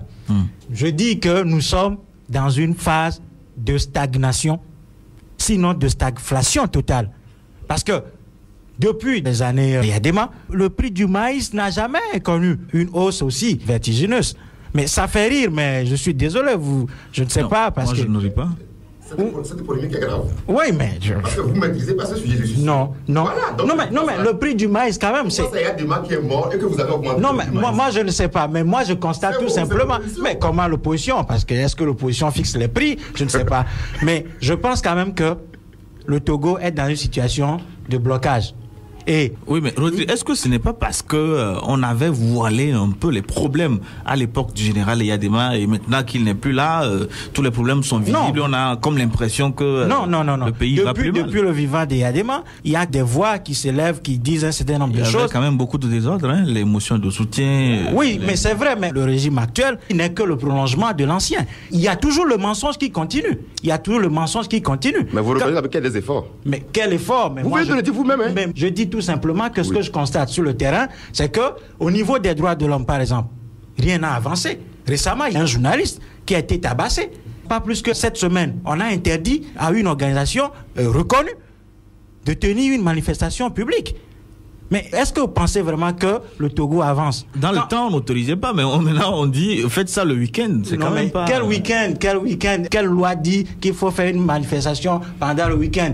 Mais sans sérieux, le Togo n'a pas avancé. Au contraire, le pays recule. Feu Gnassingbé aujourd'hui, je l'ai dit, à mon âme et conscience, il ne fait pas assez d'efforts pour pouvoir sortir le pays de la situation. Parce que si on parle de la liberté d'expression qui est reconnue aujourd'hui et que nous puissions nous débattions à cette antenne librement, la liberté d'expression commence à partir de la reconnaissance du vote du peuple. Mais je suis désolé, Fogna Sigbe ne s'est pas soumis au verdict populaire le 24 avril. Non, on parle de 2005. Oui, mais écoutez, 2005 jusqu'à aujourd'hui, moi je peux pas faire. On ne peut pas faire un bilan comme ça. Je me base sur une période pour faire le bilan. Du 5 février à aujourd'hui, je pense que le pays n'a pas avancé. D'accord. Nous continuons pas à avoir les difficultés. Quand on nous parle de la suspension de la coopération, qu'on fera tout pour que ça reprenne, mais aujourd'hui, ça n'a pas repris. Ça n'a pas repris. Pourquoi? Parce que nous continuons de transgresser les normes démocratiques. Nous continuons de violer les droits de l'homme. Nous continuons de faire en sorte que nos jeunesses puissent partir. Nous continuons de faire en sorte que nos frères réfugiés ne puissent pas rentrer. Parce qu'il y a des milices, des gens qui sont dans l'armée, qui ont tiré sur la population, qu'on connaît très bien, qui sont toujours en liberté. Qu'est-ce qu'on fait pour que le pays avance si on ne crée pas le cadre nécessaire pour la paix? Ouais. Alors, Eric, je dis quelque chose que pour les réfugiés, côté de ce volet réfugiés, je l'ai informé mon ami Rodrigue que le Premier ministre avait signé l'autre fois un décret disant que de lever la poursuite, les poursuites judiciaires contre quiconque qui a exercé des violences lors des manifestations. Mais ceux qui ont eu affaire à exercer, c'est-à-dire qui ont eu la mettre entachée de sang, de crimes de sang, ne sont pas dedans. C'est des mesures favorables pour que les gens rentrent. C'est-à-dire des mesures incitatives à ce que ces réfugiés, nos frères, nos amis qui sont de l'autre côté de la frontière rentrent. Parce que si on ne prenait pas ces mesures, où on dit, moi je ne reconnais pas que X a cassé ma maison. Mais s'ils rentrent, je peux vouloir faire un règlement de compte direct, alors que ce qui n'est pas possible. Je peux intenter, en dehors de toute procédure, parce que je le reconnais, intenter des actions judiciaires contre lui. Mais si le gouvernement dit, je mets fin à ces poursuites parce qu'il était prévu, même si pour le moment ce n'est pas fait, je mets fin à ces poursuites parce qu'il était prévu quand même que des dédommagements soient faits à des gens qui ont subi ces dommages matériels, même si ce n'est pas encore fait. C'est des mesures quand même incitatives à permettre aux gens de rentrer. Ce n'est pas le gouvernement qui poursuit, c'est pas le gouvernement qui poursuit. Non, je pense d'abord que la mesure du gouvernement, elle est une mesure digressive. Hein? Elle s'écarte notoirement du sujet. La question fondamentale qui se pose par rapport au retour des réfugiés, c'est des préoccupations sécuritaires que les réfugiés expriment. C'est ça la mesure dit. Je vous dis que... C'est ce que la mesure a dit. parlez un à un, s'il vous plaît. Je veux dire tout simplement que cette mesure, je dirais même que c'est une mesurette, parce que ça ne répond en rien aux préoccupations des réfugiés. Mais qu'est-ce que vous voulez qu'on fasse? Ce que je veux dire, c'est que la mesure, en tant que telle, est en train de présenter les réfugiés comme des gens qui ont commis des actes répréhensibles vis-à-vis de la loi. Or, ce n'est pas le cas. C'est des gens qui sont partis parce que on voulait les tuer. Vous avez lu la mesure? On voulait les tuer. Ils ont été témoins d'un certain nombre de violations des droits humains. Non. Je pense que pour régler la question des réfugiés, il faut tout simplement que le gouvernement ait le courage d'arrêter ceux qui ont tiré sur des gens. Eric? Non, c'est pas possible. Parce que, écoutez, on est dans une phase de réconciliation. On parle de réconciliation. Et la réconciliation. Oui, je suis d'accord. Justin, allez au bout de votre phrase. Je suis d'accord. Mais la réconciliation suppose quoi? La réconciliation suppose que les gens reconnaissent qu'ils ont commis des torts. Et nous, à notre niveau, nous avons fait même une proposition. Tu as parlé tout de suite de l'Afrique du Sud. C'est un exemple que nous pouvons suivre. Nous avons parlé un temps d'un comité vérité-réconciliation qui permettrait aux gens de venir dire clairement ce qu'ils ont fait pour que s'il y a à pardonner, on pardonne. Mais en attendant, le gouvernement prend une mesure. Le gouvernement n'a pas dit en attendant. Non, je dis en attendant, c'est moi qui parle. Le gouvernement a pris une mesure en disant je suspends les poursuites. C'est-à-dire qu'en temps, le ministre Foli Bazi a fait une interview à la TTVT où il disait quoi? Que ceux qui ont posé des actes principaux à la loi seront punis. Moi, j'ai réagi aussitôt en disant... Pour un état de droit, je suis d'accord, mais nous sommes en politique. Et au niveau de la politique, il y a des compromis. Le politique, à des moments donnés, prime même sur le droit. Les politiciens, c'est-à-dire l'exécutif prime à un moment donné sur le judiciaire, même s'il y a l'indépendance des pouvoirs. Donc les politiques peuvent parvenir à un compromis qui permet aux gens de rentrer. Je prends ton exemple précis. À supposer que toi tu as cassé la maison de quelqu'un. Comme il a dit, tu reviens, il peut se jeter sur toi. Mais il faudrait que ceux qui sont en place te rassurent pour qu'au moins tu puisses rentrer. Ça, c'est un. Mais et ceux qui sont partis parce que... Oui, juste allez où? C'est ça le problème. Ceux qui sont partis, par exemple... Non. Ceux qui sont partis parce qu'on voulait les tuer. Qui voulait les tuer? Mais on les connaît, ils sont dans l'armée. Oui, mais Eric, est-ce qu'il n'aurait pas été plus intéressant que cette décision soit versée au dialogue national et qu'on commence rapidement, tout le monde se mette d'accord, disent mais maintenant il ne faut plus poursuivre? Oui, ça me paraît un peu précipité, oui, c'est ça le problème. Je suis entièrement d'accord avec vous, vous savez. Non, le gouvernement est là pour le bien-être des citoyens. Non. Eric a la parole, s'il vous plaît. Une décision unilatérale, mais un gouvernement qui prend une décision, vous dites c'est unilatéral en quel sens? Non, c'est en quel sens cette décision est elle n'est pas unilatérale, mon ami. Vous savez, je suis d'accord avec vous sur ce processus de dialogue national. Mais ça tâtonne, ça pétille. Pourquoi? Parce que c'est des deux côtés. Je vais vous raconter une petite histoire. Vous êtes dans un regroupement politique. Vous dites que vous faites face à quelqu'un qui est seul. Et en temps, un parmi ce regroupement politique va rencontrer cette seule personne quelque part sans aviser les autres. Comment est-ce que dans cet élan, ce dialogue peut avoir lieu? Mais vous parlez de la rencontre de Sant'Egidio entre Je n'ai cité personne. Gilchrist. Je n'ai cité personne. Parce que vous ne respectez pas les autres. Mais ça fait le jeu de la politique. Ça fait le jeu de l'autre parti. Et lorsque ce dialogue tâtonne piétine, Antan nous a dit sur les médias que le dialogue, il y aura un prémisse de ce dialogue au Burkina. Mais tout le monde était d'accord. À la veille, les gens disent non, nous ne prenons pas l'avion, nous n'allons pas y aller parce que c'est trop précipité, il y a ça, il y a ça. 2 semaines après, on attend sur les médias internationaux que voilà que l'UFC va rencontrer le RPT. Mais on va où avec tout ça là? Il faut que les gens soient sérieux pour ce pays. Je suis d'accord avec vous que lorsque on met ce coin dans le dialogue, ce volet dans le dialogue, c'est discutable. Qu'est-ce qu'on a dit? On a dit vérité, justice, réconciliation. Il faut qu'il y ait la vérité. Il faut qu'il y ait la justice. Mais vous savez, dans des pays, la justice, lorsqu'on parle de la justice, c'est à plusieurs manières. On peut juger, ou bien il y a d'autres manières que les gens... on avait fait une émission, on avait dit, je peux vous agresser aujourd'hui. Une manière pour moi d'être jugé, c'est de venir chez vous, monsieur Gilles, pour dire, monsieur Gilles, honnêtement, ce que j'ai fait, je l'ai mal fait. Veuillez m'excuser. Si vous voulez, vous m'excusez. J'ai été jugé.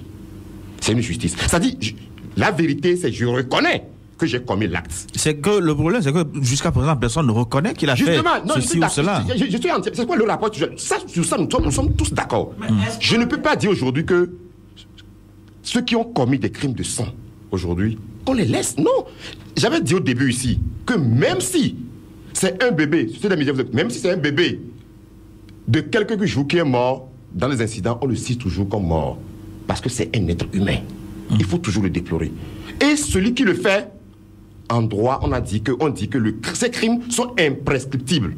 Ça veut dire quoi? Ça veut dire que même si vous courez un jour, lorsqu'on va vous prendre, on va vous juger. Donc, le politique, aujourd'hui, le rapport est entre leurs mains, ils sont en train certainement de chercher les solutions. Parce que... Mais il faut chercher la bonne solution. Toi, tu ne sais pas quelle solution ils cherchent. Oui. Nous deux, on ne sait pas.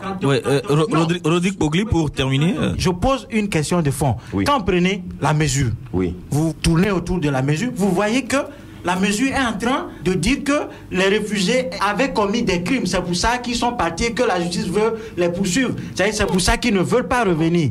Mais quand vous lisez la mesure... Vous l'avez lu? C'est moi qui vous ai informé tout de suite. Je viens de vous informer, monsieur Rodrigue. Je suis désolé, nous on a fait un communiqué de presse. On a réagi par rapport à ce... Peut-être que vous n'êtes pas informé. Nostalgie. Même ce matin, on a parlé. Donc je crois que la mesure qu'il fallait prendre, c'est de mettre la main sur ceux qui font peur aux réfugiés de rentrer. Ils sont là, on les connaît. Et le Premier ministre Kodjo sait très bien que la mesure qu'il a prise, c'est une mesure digressive. Mais on est en train de jouer à la tragicomédie. Des gens sont en train de mourir au Bénin Vous savez tout récemment qu'il y a eu des problèmes entre les autochtones béninois et les réfugiés togolais. Nous, on était au Bénin tout récemment. Oui. On a montré même des Togolais à la télé qu'ils ont voté. Et vous savez ce que ça peut coûter demain? On peut les attaquer encore. Mais il faut prendre des mesures qui feraient en sorte que des gens vont se retrouver en pleine confiance et rentrer. Oui. Il faut arrêter les criminels, mettre fin à l'impunité. C'est ça la solution, le gouvernement le sait très bien. Ouais, on va prendre Justin, il dit sur cette question et terminer. Ouais, parce que moi je crois au contraire que cette question est tellement délicate qu'il faut la reverser au dialogue. Moi c'est mon avis. Mais en attendant, le gouvernement, c'est quand même ce gouvernement qui dirige. Pour rassurer les gens, il faut quand même des mesures d'urgence qui permettent aux gens de rentrer. Mais cette mesure ne répond pas. C'est-à-dire que ça ne répond pas. Ouais, Rodrigue. Non, peut-être que les réfugiés au Bénin servent à quelque chose. Moi, je ne sais pas. Pour un certain nombre, certain nombre de personnes. Parce que quand tu vois les conditions dans lesquelles ces gens vivent là-bas, moi, je préfère qu'ils rentrent ici. Et quand le gouvernement leur demande de rentrer, ils ne vont pas rentrer comme des poussins ou des poules. On va organiser leur arrivée. La preuve, moi j'ai été à l'origine du rentrée des gens du Ghana. Ils sont rentrés. Ils ont été réinsérés à Daï par exemple. Je peux en parler. Donc c'est dit, quand on dit de rentrer, ce n'est pas qu'on leur demande de se lever, de rentrer eux-mêmes. Il y a un haut commissariat qui a été créé pour les réfugiés par le chef de l'État. Donc tout ça, ce sera un retour bien organisé et on verra dans quelle mesure on peut même protéger ces gens le temps que cette question soit reversée au dialogue ou que justice soit faite. C'est comme ça, moi, je vois la démarche. Le problème parfois aussi, c'est que quand certains rentrent, on donnait l'exemple d'un chef canton à Chamba la dernière fois où il a fait fesser publiquement ceux qui étaient revenus. Moi, je ne suis pas informé. Cela voudrait dire quoi? Cela voudrait dire qui sont rentrés en catimini. Moi, je dis la meilleure façon d'éviter qu'on soit persécuté politiquement, c'est de s'exposer. Si tu rentres en catimini, mais quelqu'un peut se lever, te régler ses comptes. Tu rentres, signale que en tant que j'étais dehors, je suis rentré. Moi, c'est comme ça, je vois le problème. Je suis en disant en fait que pour l'exemple que vous venez de donner, c'est déplorable.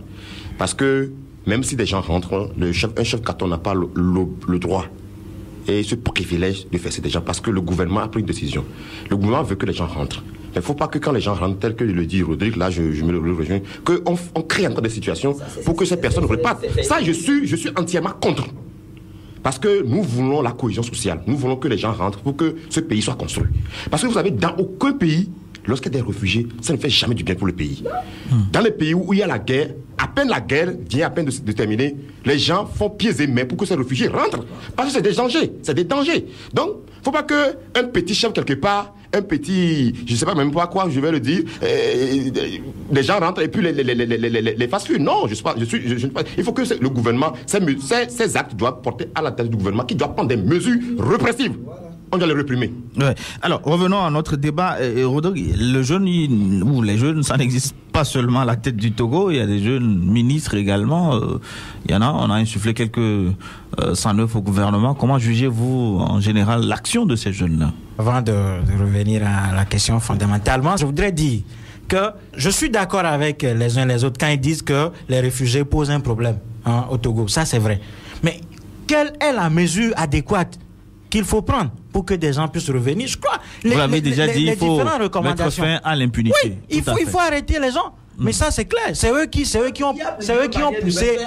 ont poussé leurs concitoyens à l'exil.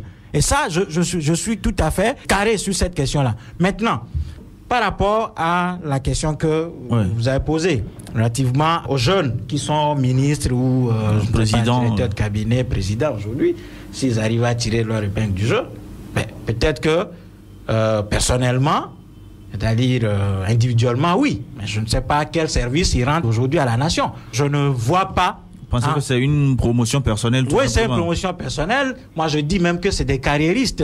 C'est des gens qui roulent pour eux-mêmes et qui sont dans de belles voitures, comme vous l'avez dit au départ, dans de cravates à prix d'or, des boucles d'or, je ne sais pas, et qui ont tout simplement voulu avoir une certaine aisance matérielle. Et ils le font bien. Et de ce point de vue, ils sont en train de tirer tout doucement leur épingle du jeu. Maintenant, est-ce que c'est cela que le peuple attend d'eux? Bon, une question est fondamentale, c'est de savoir si ces jeunes-là avaient reçu mandat auprès du peuple. Parce que si moi je ne reçois pas mandat auprès de vous, Gilles, je ne sais pas en quoi je serai utile à vous, je ne vous rendrai pas compte. Et je crois qu'ils sont dans leur logique, ils tirent bien leur épingle du jeu pour leur famille, pour eux-mêmes et pour peut-être leur clan. Éric Fioclou. Ok, merci. D'emblée, je dirais qu'on n'a pas besoin de mandat du peuple pour être ministre, parce que le poste de ministre, c'est un poste nominatif, c'est pas un poste électif. Sauf en Angleterre où il faut être député avant. Voilà, justement. Donc, notre système ne le permet pas d'être député. Donc, c'est des postes politiques qu'on vous nomme. Et moi, ça me fait plaisir. C'est une grande joie pour moi de voir des gens de mon âge, à peu près, qui sont à des postes.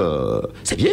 Parce que faut pas penser que, j'ai dit ici, lorsque vous vivez pour un idéal, et vous vivez pour bien vivre, pour être à l'aise. Monsieur Rodrigue est là-bas aujourd'hui. Si on le nomme aujourd'hui directeur, il va travailler pour lui-même, il va travailler pour sa famille, mais il va travailler pour son pays. Parce que le poste que vous occupez, vous l'occupez en tant que responsable d'un pays. Et moi, je pense quand même que ces jeunes qui sont à ces postes, certains que moi je connais, ils travaillent honnêtement. Parce qu'on les voit sur le terrain. Qu'est-ce qu'il faut, qu'est-ce qu'il doit faire? D'abord, c'est d'être dans cet élan de la réconciliation nationale. Et je vois ces jeunes plus sur le terrain. Je vois ces jeunes mener des actions. Même si ces actions ne sont pas aussi suffisantes pour le moment, ils font des efforts. On doit reconnaître, on doit les soutenir. Parce que c'est des gens de notre âge qui sont là-bas. Et si nous ne les soutenons pas, ça veut dire que demain, nous-mêmes, on n'aura même pas la chance d'être là-bas. Ou bien si demain, on est là-bas, on n'aura pas de soutien. Même quel qu'en soit, la personne n'a pas forcément besoin d'aide de ma coloration avant que moi je le soutienne. Il suffit que cette personne mène des actions en faveur du pays, pour le développement du pays. Le soutenir comment, au fond? C'est-à-dire le soutenir, apporter votre contribution, apporter votre idée, apporter vos efforts. Parce qu'aujourd'hui, lorsqu'on dit, par exemple, il y a une activité ici, vous ne direz pas parce que telle est de telle tendance que moi, même si j'ai une idée, je ne dirai pas lui dire. Si sa porte est ouverte, parce qu'il faut d'abord que la porte soit ouverte. Si sa porte est ouverte, mais pourquoi ne pas aller discuter avec lui? Vous savez, on vous a nommé, c'est vrai, vous devez travailler pour le pays, mais il faut faire ça. Nous pensons qu'en faisant ça, ça vous rendra non seulement du bien, mais ça rendra du bien au peuple. Parce que dans certains pays, c'est comme ça que des jeunes sont partis et ils sont reperchés. Il suffit qu'on les nomme à des petits postes. Ils ont montré de quoi ils sont capables. Demain, ils sont compétitifs à des grandes élections.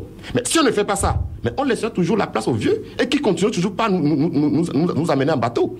Donc moi, je pense que ces jeunes, il faut les soutenir. Est-ce que nous sommes tous prêts à faire ça? Quand on arrive à rencontrer ces jeunes ministres ou ces jeunes présidents, c'est pas pour avoir les bons d'essence ou les frais de déplacement.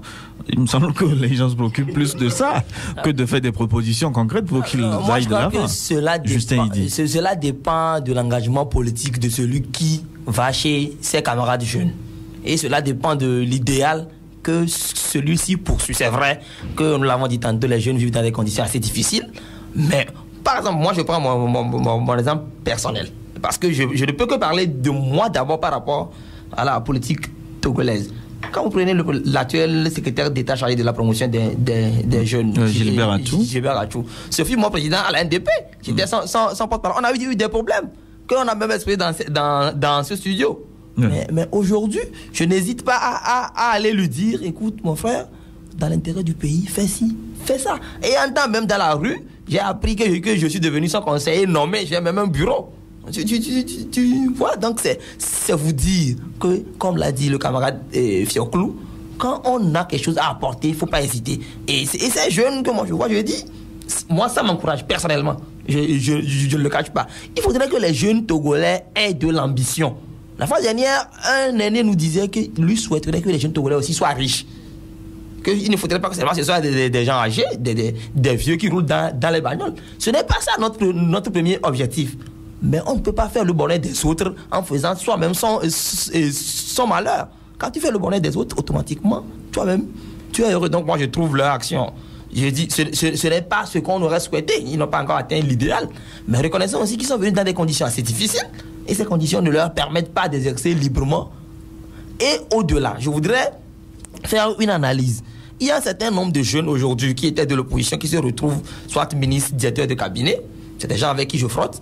Quand moi je discute avec eux, je comprends. Au contraire, c'est-à-dire au contraire de certains nombres de gens qui pensent qu'ils sont allés au mangeoire, que c'est des gens qui ont un objectif.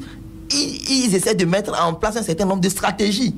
Bon, je ne suis pas dans le secret des dieux, mais je crois que c'est des jeunes qui ne sont pas allés, qui ne sont pas pressés d'aller manger, mais qui au contraire ont une conviction pour leur pays. Et j'en ai même discuté la fois dernière avec un responsable politique. Nous sommes arrivés ensemble à la conclusion que il y a des gens parmi eux qui vraiment ont une vision pour ce pays. Ouais. Alors, nous arrivons déjà à la fin de cette émission. Je voudrais qu'on passe aux conclusions. Alors, on commence par Eric. En tant que jeune, vous avez insisté sur le fait d'aider ceux qui sont là à la tête du pays à mieux nous gouverner. Comment vous pouvez contribuer à votre niveau, au niveau de la jeunesse, à aider le processus de réconciliation dont on parle tant à aller de l'avant? Merci. Je pense d'abord qu'il faut l'unité de la jeunesse, parce que lorsque nous sommes divisés, on ne pourra rien faire, on ne pourra rien apporter. On n'a pas forcément de se retrouver, tel que l'avait dit quelqu'un, dans un creuset, dans un seul creuset pour dire que nous appartenons tous à telle tendance avant de faire quelque chose de son nom. Parce que lorsque vous faites des remarques, c'est vrai que nous sommes en transition, nous sommes dans un système qui est en train d'être mis en place. La France aujourd'hui, les gens qui luttent, qui sont dans les rues, même ce matin, contre le contrat premier, la CPE, le contrat premier embauche, ce n'est pas que les gens de la gauche ni de la droite, c'est des gens qui sont mélangés. Parce que ils se sont mis d'accord sur quelque chose. Nous aussi au Togo, on peut le faire. On peut se mettre d'accord, la jeunesse peut se mettre d'accord sur un minimum donné. Vous savez, le pays a besoin de ça, ça, ça. Et on peut faire des actions, des manifs, des actions concrètes en ce sens-là. Mais lorsque, à chaque instant, quand par exemple, je suis là, j'appelle Gilles, vous êtes où là? Est-ce que tu peux me rencontrer quelque part ici, on va discuter un peu? On a de prendre un petit pot, on discute, peut-être que c'est moi qui t'ai invité, on prend un petit pot, et monsieur, il dit, passe, il dit, ah, Gilles est vendu. Gilles, tu es vendu. Mais qu'est-ce que tu as avec Eric? Tu es vendu. Mais il ne sait même pas ce pourquoi on discute. Il ne s'est même pas approché, hein? Mais directement, il dit, ah, j'ai vu Gilles la dernière fois avec Eric. Ça, c'est parti. Donc, nous devons nous débarrasser de ces idées. La jeunesse. On n'a pas l'obligation ou bien le devoir de faire le jeu des politiques. Nous devons nous unir. Et en s'unissant, on peut faire beaucoup de choses. Mais sinon, on reste à la division. L'autre dans son clan, l'autre de ce clan. Qu'est-ce qu'on peut faire? Rien. On ne peut rien faire. Et demain, nous n'aurons que nos yeux pour pleurer. Nous n'aurons que nos yeux pour pleurer. Mais moi, je ne voudrais pas que nous, on arrive là-bas. On n'aura pas nos yeux pour pleurer, mais on aura les yeux pour voir clair. Et pour savoir là où nous irons. C'est ce que moi j'allais dire. Peut-être que vous avez seulement oublié que je peux vous acheter moi aussi. Non, c'est un exemple que j'ai donné. Non, c'est bon, vous pouvez aussi m'acheter, ça c'est clair. Non, là vous m'excusez, c'est un exemple que j'ai donné. Rodrigue Pogli? Oui, mais Gilles, merci. Moi je pense très sincèrement que aujourd'hui le Togo est confronté à beaucoup de défis. D'abord le défi de l'unité. Le défi de la refondation, c'est fondamental. Et c'est à partir de ça que l'édifice sera élevé. Mais je crois qu'il est de l'intérêt de nous tous de travailler véritablement pour arriver à rebâtir ce pays. Et que les gouvernants actuels fassent beaucoup plus d'efforts pour que l'impunité puisse être éradiquée dans notre pays. Et si j'ai quelque chose à dire à la jeunesse, c'est que nous devons faire un effort d'être francs dans tout ce que nous faisons. La franchise de nos propos et de nos actes doit être fondée sur la sincérité de nos intentions. C'est pourquoi la jeunesse unie pour la démocratie en Afrique plaide pour des structures de jeunesse ayant pour seule et unique préoccupation le devenir d'un Togo englouti dans les marécages de la cruauté et du néocolonialisme. Et non des associations et mouvements juvéniles aux aguets pour la captation des sources de financement ou ayant pour seule préoccupation la satisfaction des besoins alimentaires. C'est fondamental pour nous. C'est à partir de là que nous allons travailler à l'édification des citoyens conscients de leurs devoirs et de leurs droits afin que nous puissions vraiment sortir ce pays de la souffrance. Je vous remercie. J'en parlerai au président, si vous ne pouvez aller vous-même. Justin, Lydie? Moi, je dirais que les jeunes, qu'ils soient du parti au pouvoir ou de l'opposition, doivent faire l'effort aujourd'hui de s'approcher. Parce que, comme l'a dit Yves Claude tantôt, il fut un temps, il suffisait qu'on vous voit, qu'on te voit avec un jeune de l'autre côté, qu'on dise il est vendu. Je reviens encore à la NDP. C'est avec la NDP qui a eu d'abord un premier contact entre les jeunes de l'opposition et la JRPT. dans ce pays et on sait ce que cela nous a valu. C'est dire quand même... La vente, vous avez été le premier à... Donc, c'est dire que aujourd'hui, la NDP a quand même un actif, c'est de faire en sorte qu'il puisse y avoir rapprochement entre ceux qui sont au pouvoir et ceux qui sont dans l'opposition. Parce que moi, je me dis, nous ne pouvons pas aussi rester éternellement à l'écart de ceux qui sont au pouvoir. Parce que dans le rapport de force est tellement déséquilibré que si nous ne cherchons pas les moyens pour créer le rapport, nous devons user de stratégies et d'intelligence pour que progressivement, nous aussi, nous ayons tout ou parcelle du pouvoir. Et c'est en cela que moi, j'encourage les jeunes. C'est justement pour ça que nous avons créé notre organisation. Ce n'est pas pour aller à la mangeoire comme le disent les gens, mais c'est d'apporter notre contribution au développement du pays. Mais je dis que tout en approchant ceux qui sont au pouvoir, il faudrait avoir une certaine conviction. Et cette conviction, il faut toujours la garder.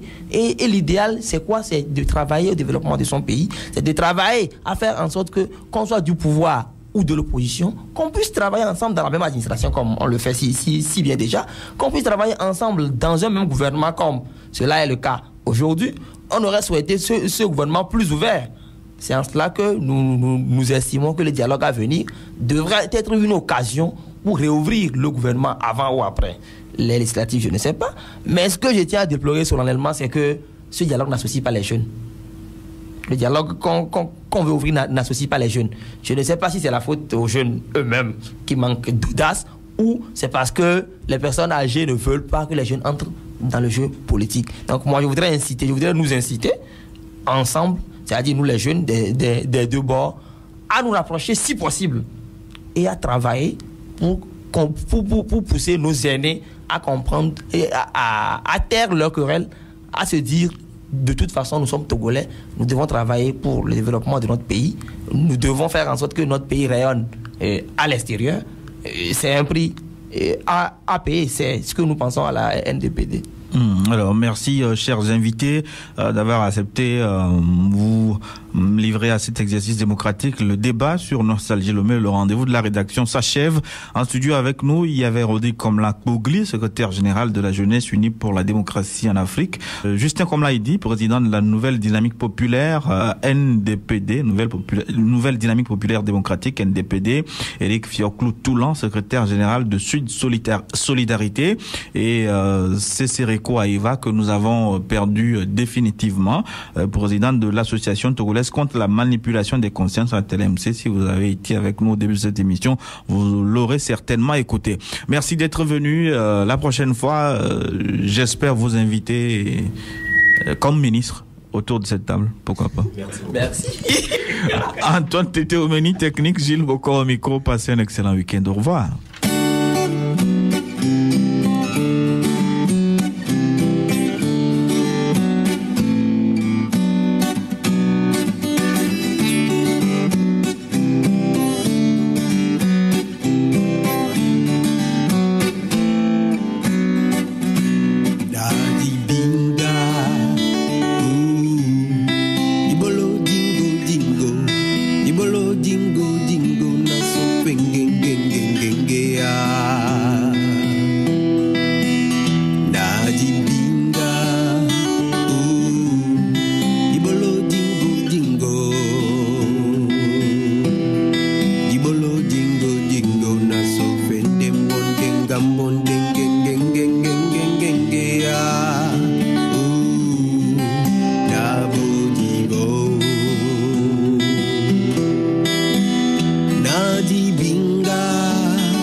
Dinga na bua,